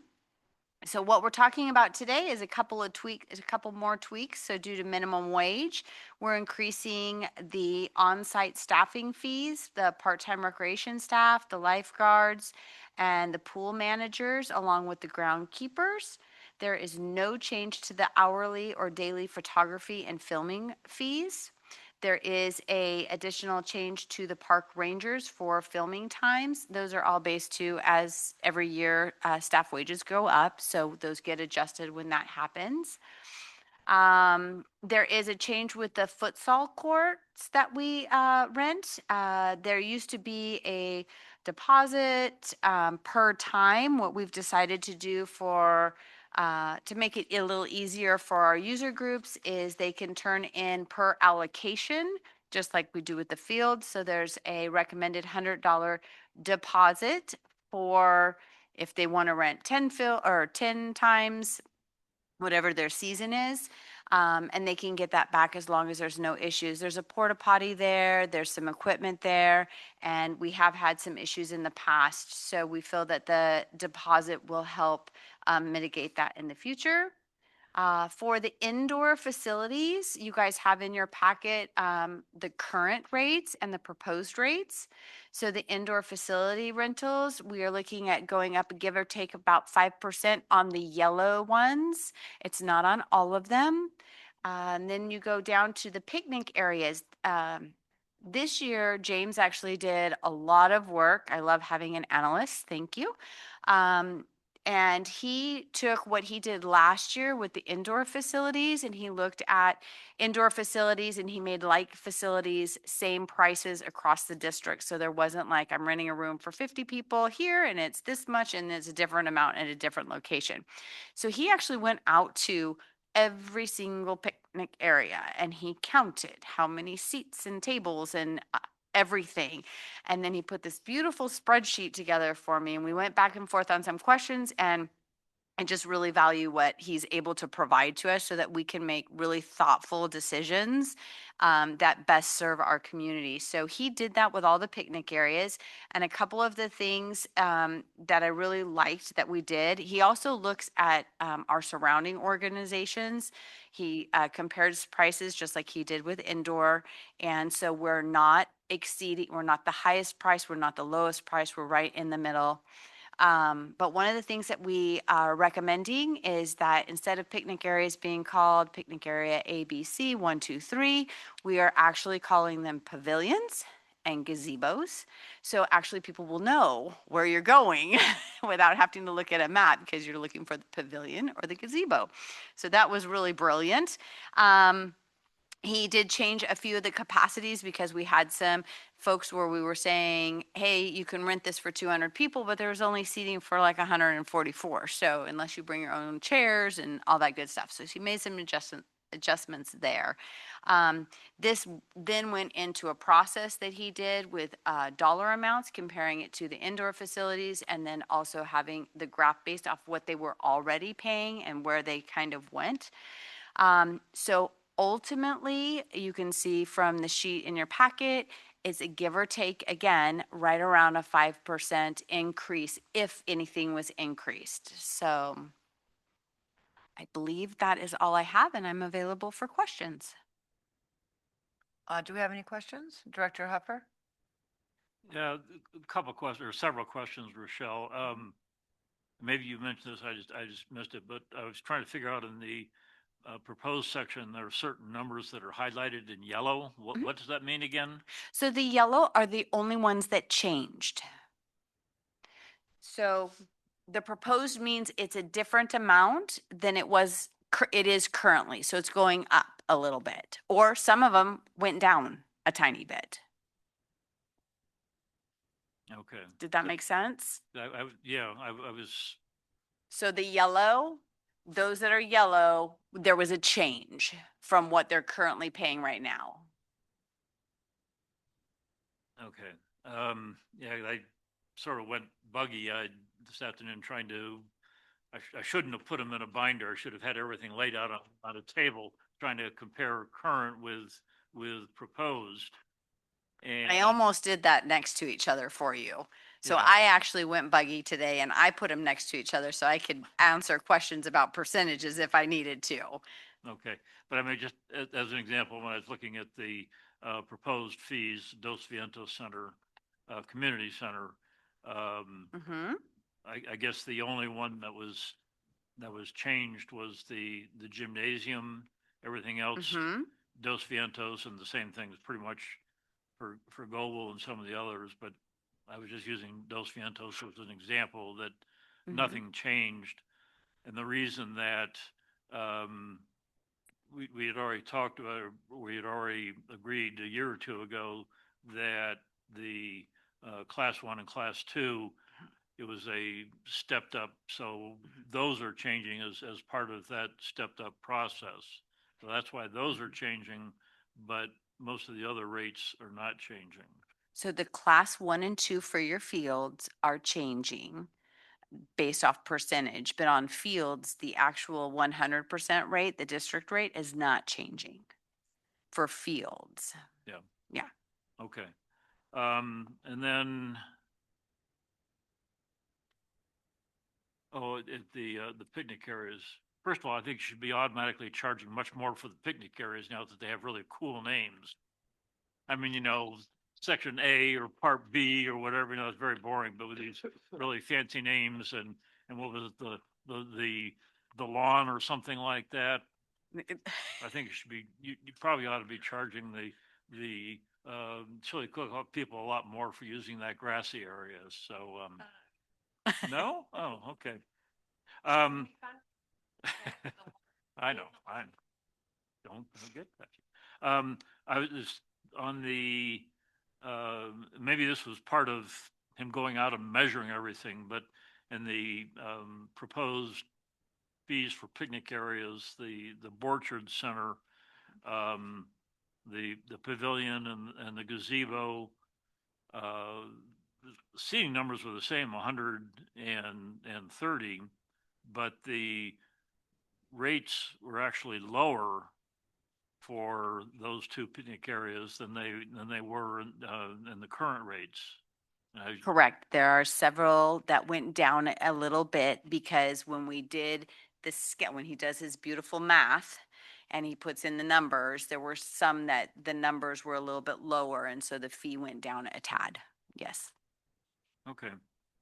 And then the last question, I should know the answer to this, having been at the fields for so many decades, but under athletic fields and courts, soccer and futsal, the charges for soccer field lights at Borchard and Conejo Creek South, those are just charges to use the lights, but the users are actually charged for the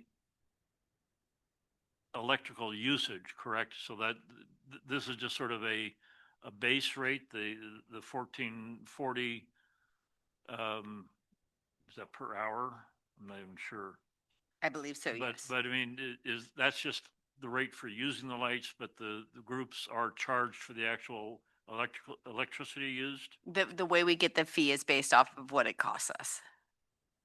Okay. And we did not increase that this year. Okay. Mhm.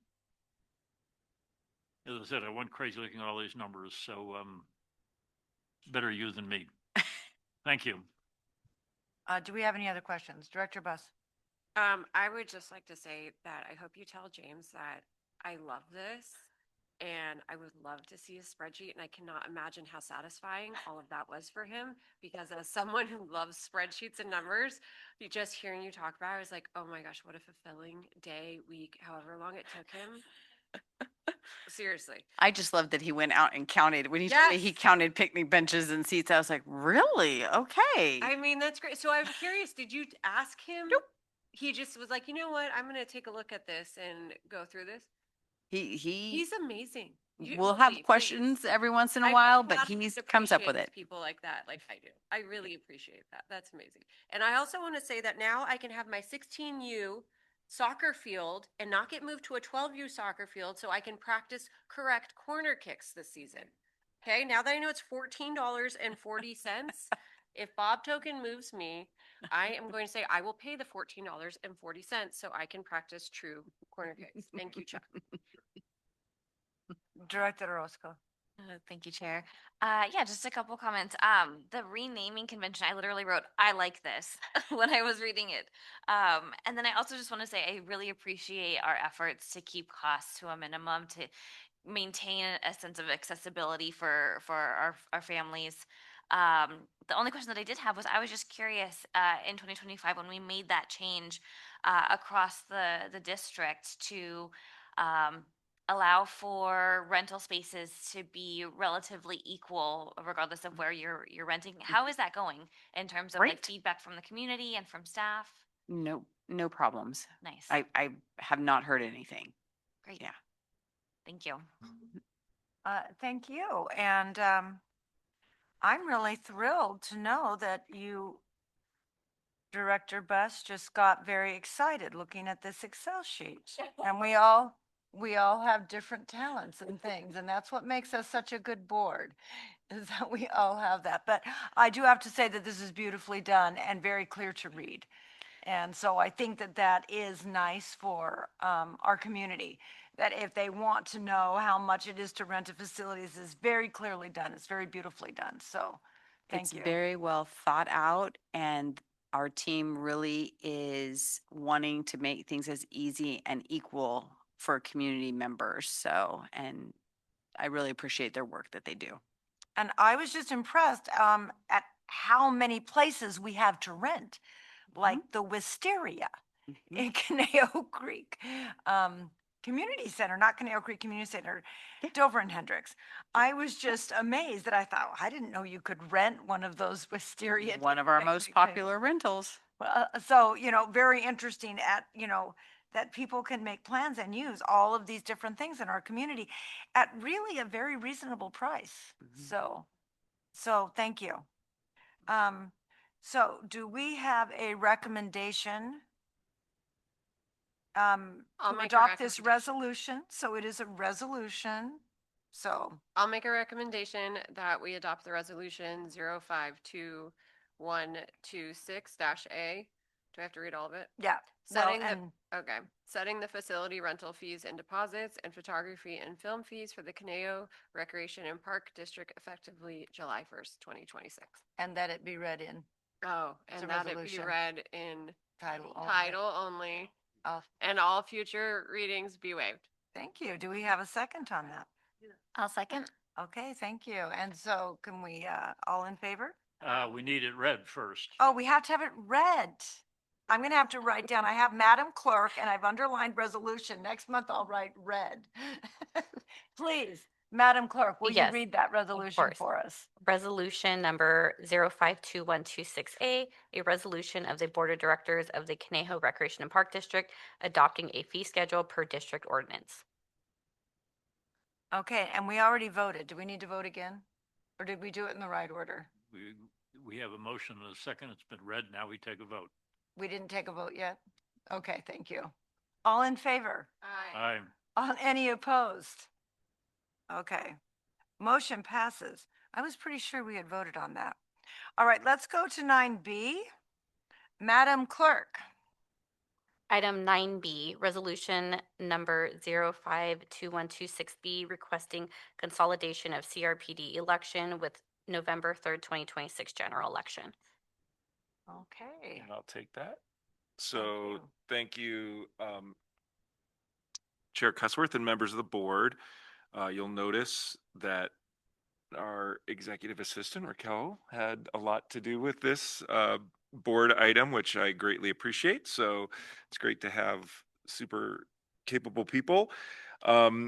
We do this every 2 years. This is the resolution that the county asks us to adopt so that when the November election comes, the Conejo Rec and Park District are not conducting our very own election, but we consolidate our election with the county election, which is obviously the November election with the state and national elections too. So the value of that obviously is that when we consolidate, we share the costs of all the costs associated with our election, and it makes a lot less expensive for us to do that. The probably notable thing is that if you recall in 2023, we transitioned from at-large to by-division elections. So we've already had we've had, what is it, 1 and 5 already have their by-division election. So this will be divisions 2, 3, and 4 will be having their first by-division election. So with that, I'm available for questions. Do we have any questions? I need to look over here occasionally at you, Director Orozco. And you keep getting to me last. Okay, Director Huffer.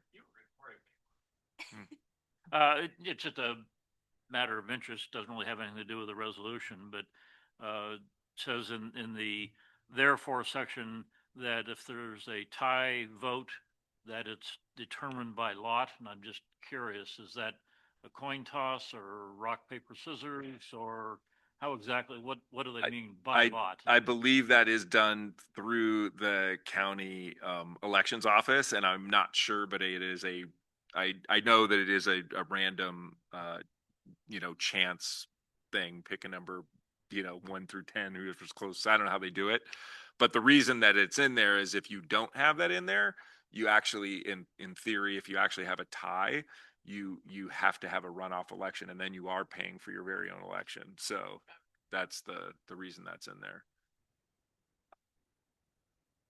Any other questions on this? Okay. This is a resolution. Do we have a motion? Adoption of resolution 052126-B, requesting consolidation of CRPD election with the November 3rd, 2026 general election. The resolution to be read in title only, all future readings to be waived. All in favor? Aye. Any opposed? We just first need to have it read. Well, I thought we were going to do this and then we were going to read it. That's what we did last time. No, you're reading and then vote. All righty. I'm gonna have to write this down. I did this pretty well 4 years ago. I've been busy the last few months. Please, Madam Clerk, read this resolution. Yes, of course. Resolution number 052126B, a resolution of the Board of Directors of the Conejo Recreation and Park District requesting that its general district election to be held on November 3rd, 2026 be consolidated with other elections called to be held on the same day and in the same territory. All in favor? Aye. Aye. Any opposed? Okay, motion passes. All righty, so now we're going to go to 9C. And Madam Clerk. Yes, item 9C, consideration of youth outreach professional services agreement between CVUSD and CRPD. Okay. Thank you, Chair So who's Cuthbert. going to take Members this of the board, it's my lucky night tonight. I get 2. All right, I think John is popping up a little slideshow for me.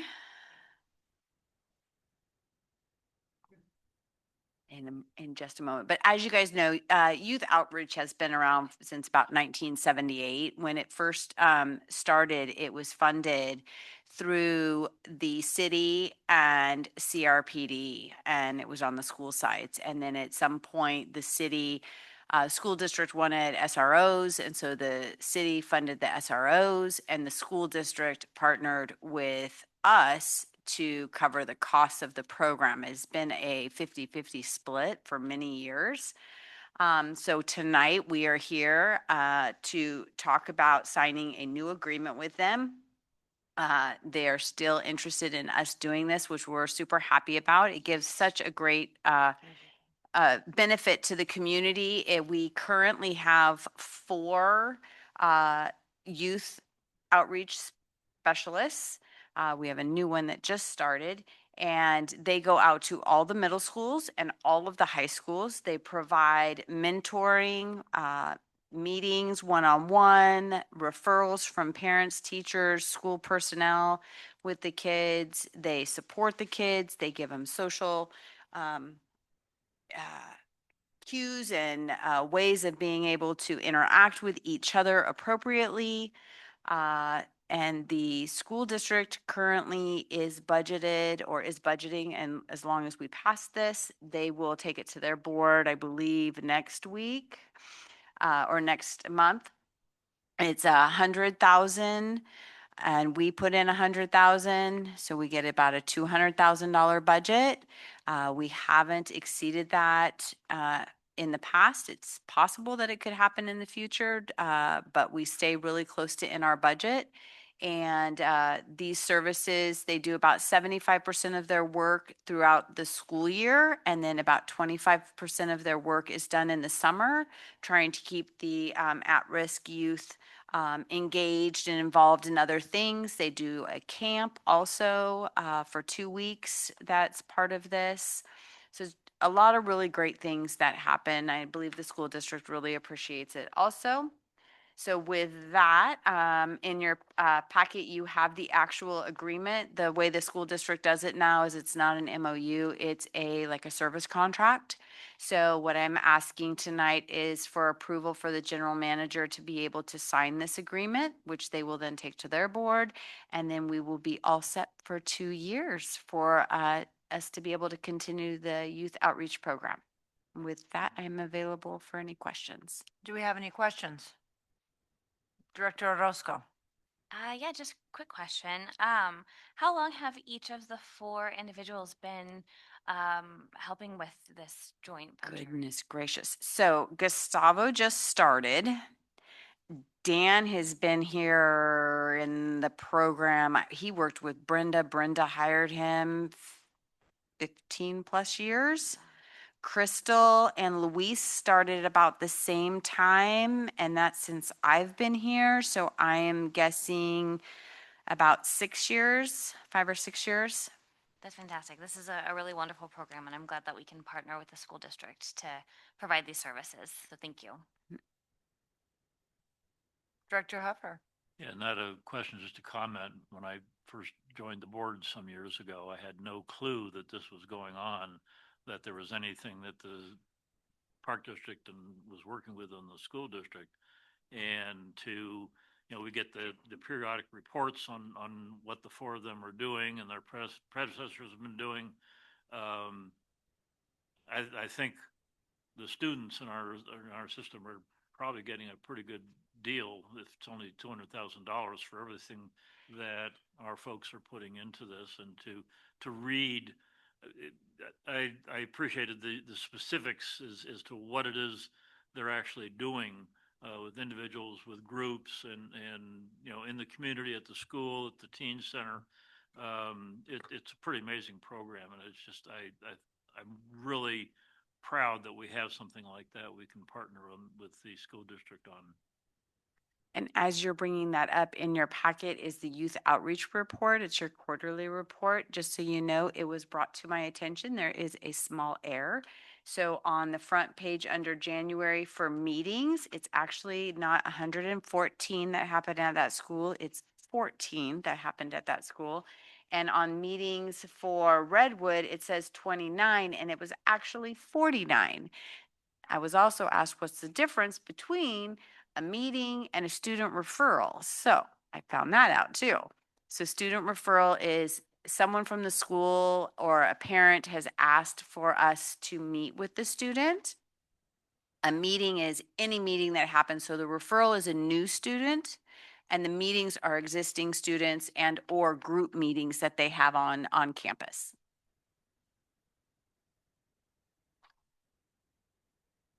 Yes, Director Buss. Okay, so they work part-time. Do they have other hours with CRPD to make them a full-time employee, or they're just? They are part-time employees.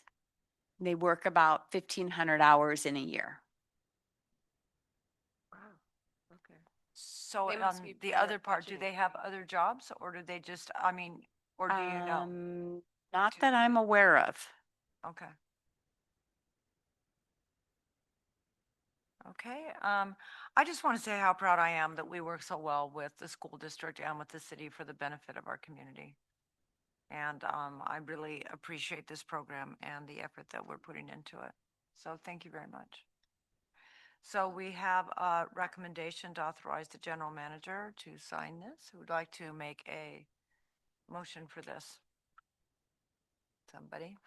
Since everybody's jumping out, I'm going to move that we accept staff recommendation to authorize the general manager to sign a professional services agreement between CRPD and the Conejo School District regarding funding for the youth outreach program. And do we have a second? I'll second. Okay, all in favor? Aye. Any opposed? Okay, moving on. So we have reports and announcements. Is there any questions for 10A, B, C, or D? Any comments or questions? Director Huffer?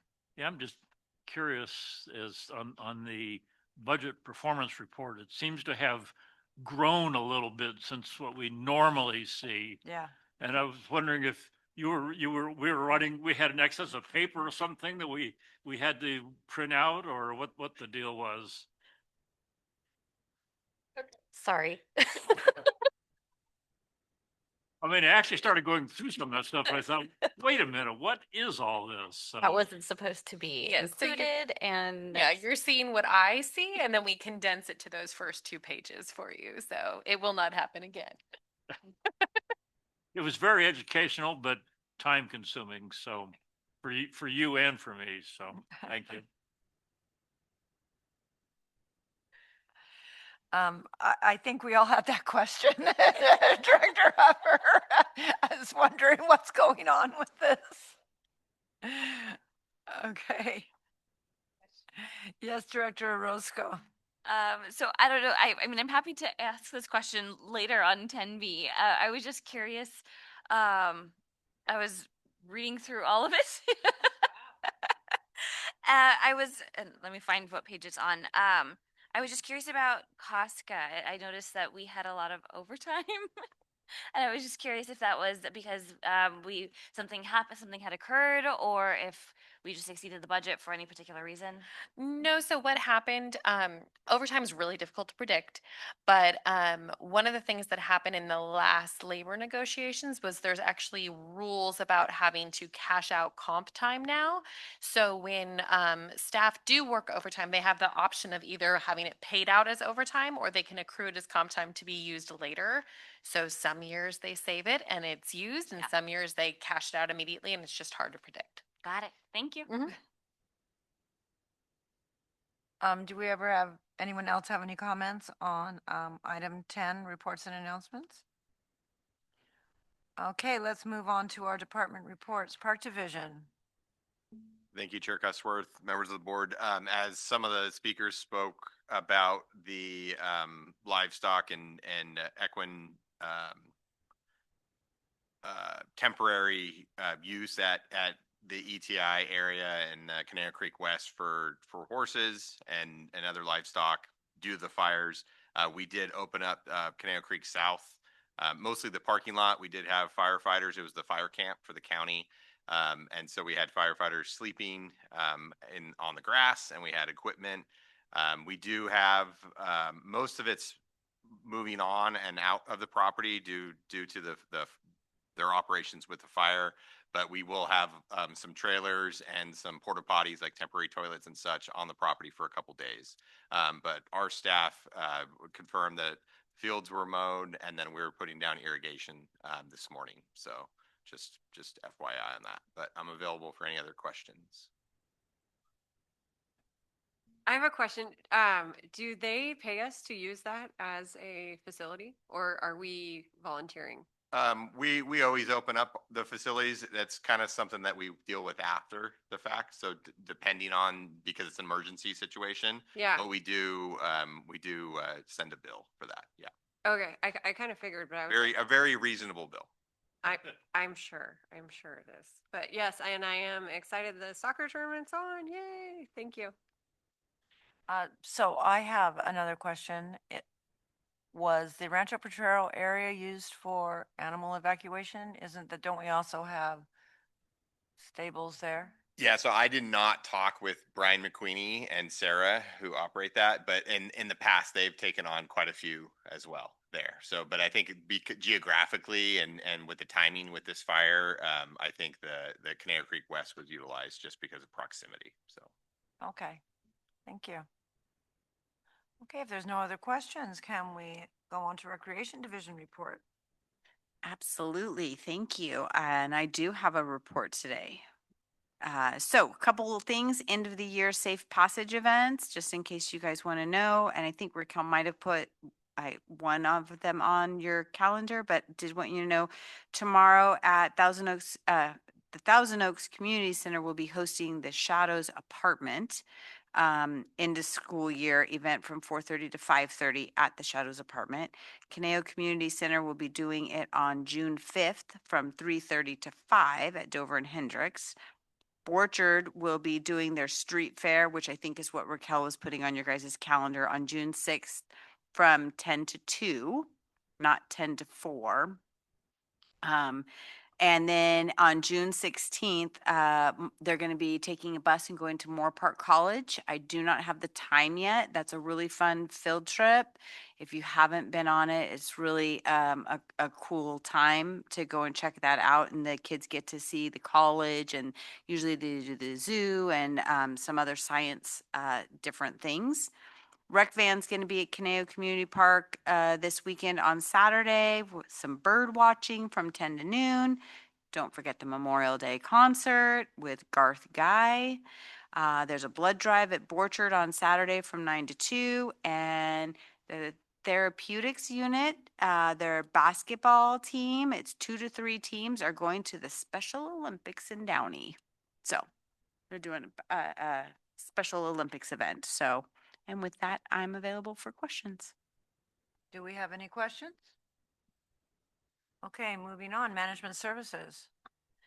So very briefly, I just wanted to let everyone know that our brand new finance manager, Jessie, is starting her first interim audit next week. So the auditors will be here and send good thoughts and coffee to Jessie.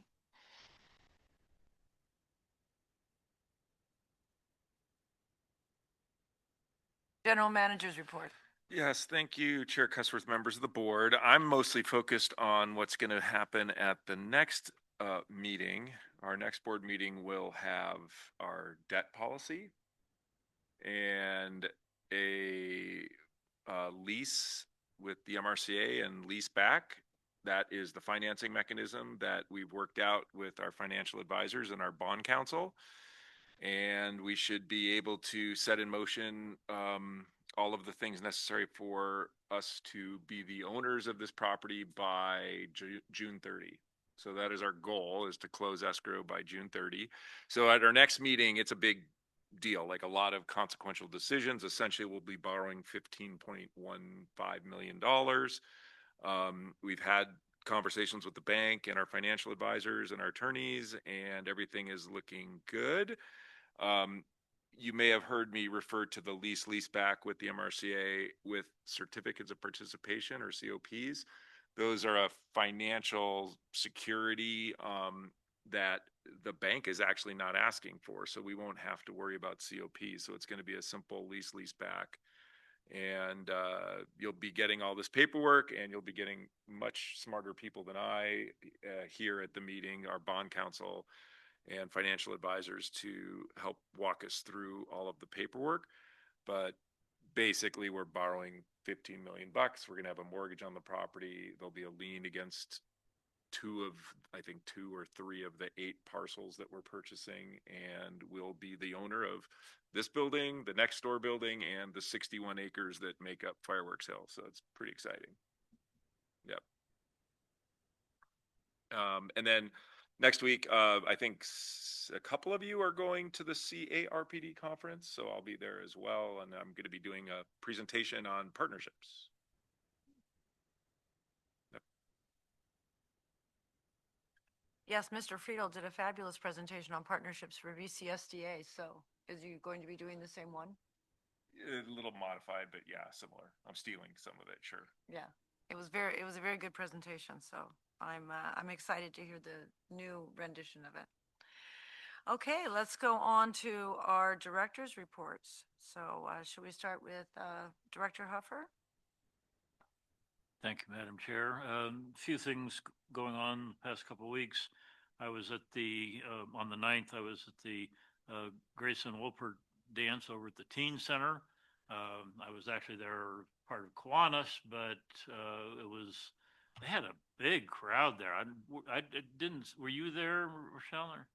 It was a neat event. It was country and western. They were teaching them line dancing, and the the kids, young and old, were having a fun time with that. And of course, they were loving the hamburgers that we were making for them. So what can I say?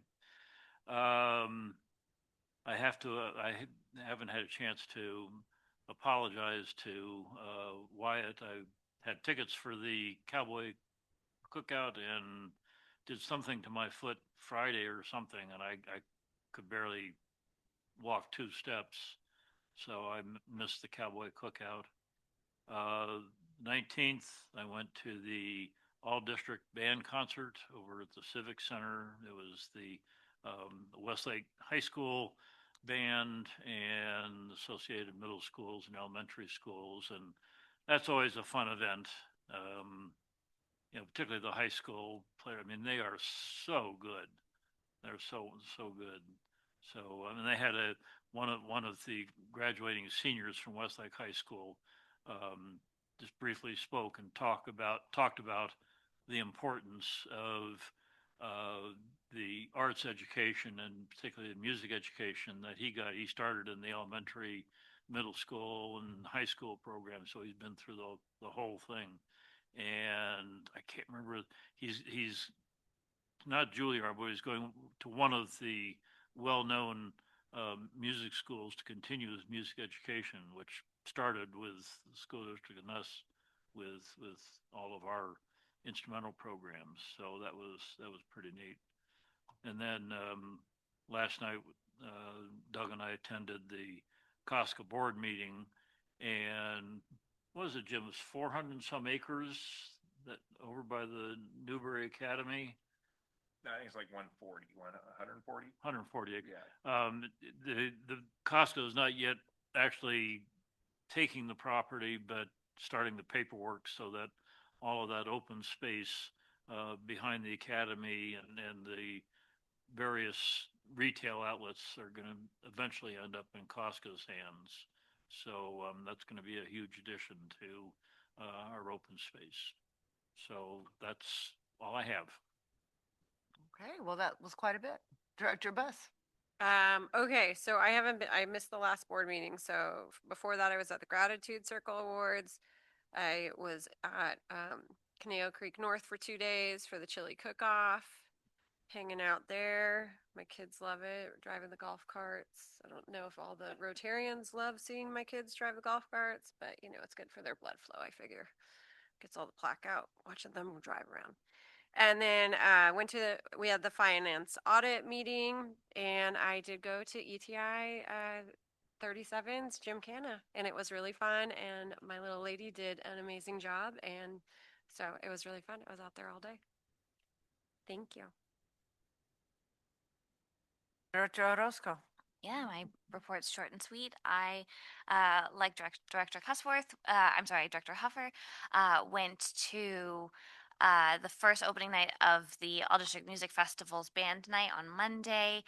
Saw Newberry Park High School, and it's just always so fun to see them light up with their first and last performances, depending on what grade you're in. I know a lot of those kids, it was their last high school performance before they move on to bigger and better things. And yeah, that's about it. So I was at the Matilaha Poppy Festival all day at the Botanic Garden. I also took Allison from the Agora Community Garden, who gave me a tour of their garden. I gave her a tour of our Botanic Garden. Maybe we'll do some collaboration in the future. I went to a meeting of the chamber for their Visit Conejo tourist chamber meetings, and I don't know if you knew that CLU is building a large stadium. Did any of you know that? No, I didn't know it. It was very interesting. I was glad that I went to the meeting. So it will be available to rent too. It's a big track. It's a big track stadium, and they are planning to host a lot of track events or festivals or you know, whatever anybody wants to rent it for. And I guess right now the track members there go up before high school starts to practice on the Moore Park high school track, and then they'll go there in the evening to, you know, practice after school. So they're fundraising to build this really professional track here in Conejo Valley. So anyway, I don't know that that would affect us at all, but it's kind of a big thing coming to our valley. So I was also at the band festival. My granddaughter's a band nerd, so hopefully she'll continue with that. Band nerds are kind of good. They're usually hang out with these really kind of nerdy smart kids, so we'll hope to continue. But she started in elementary school, and so it was fun to see her. She was right on the front row. You might have seen her there. So always enjoy that. Oh, it's one of my favorite activities to go to. I was at the Stagecoach Inn board meeting. We voted on our Don and Doña. The La Fiesta is August 21st, and it will be Robin Brent and Wyatt McCrae. And they were both thrilled to accept. I wasn't at the Cowboy Cookout because I was doing a big event at Amgen, which went very, very well. I was there with the Stagecoach Inn, the Chumash Indian Museum, kind of participating in their big employee event, which they are generously going to reimburse us, give us a donation. But I did get a lot of pictures from the Cowboy Cookout from their photographer there, and it was very successful, and it went very well. So I'll let you know that. I think it looked like it was very full, and they had a great time. Looked like they had a lot at their silent auction, and it was very successful. So that's it. Let's see, do we? Oh, yes. Well, the Kiwanis will be cooking again at the fiesta. Thank you very much. And part of the reason that the board did vote for Robin, besides her great community service with community conscience, is we also wanted to honor Kiwanis for being such a good partner for many years with the Historical Society. So thank you for bringing that up. And Robin is very involved with Kiwanis and has been their president. So do we have a request for status reports or items for subsequent agendas? Okay, moving on to item 13, I do have an item from the public. Terry Scarrett is a horse owner in Waverly Heights, and she bought a home in Waverly Heights that backs up to the horse park because she owns horses. And so she would, you know, of course, like it to stay as a horse park. And we're going to be going to an executive closed session. Oh, do we have anyone else online? I'm sorry. Okay, thank you. Thank you for reminding me. And we'll be going into an executive closed session. Yes, we do have the need for a closed session, conference with legal counsel, anticipated litigation, under Government Code Section 54956.9 D2, significant exposure to litigation. District representatives will be General Manager Friedel, Management Services Director Smith, and Gabriella Cameron, our outside counsel with Liebert Cassidy Whitmore. Just one case. Okay, and will we be having that meeting here, or will we be going to our conference room? Yeah, we'll adjourn this meeting. We're going to go to a closed session, and then I'll come out. No announcement is expected, but I'll let folks know we adjourn that meeting too. Okay, so 15, 20 minutes. So we're going to adjourn this meeting at this time. Thanks. Cards, I guess. Go ahead. Yeah, in there. I'm really excited, Jim. I read a month or two ago, they finally finished all the repairs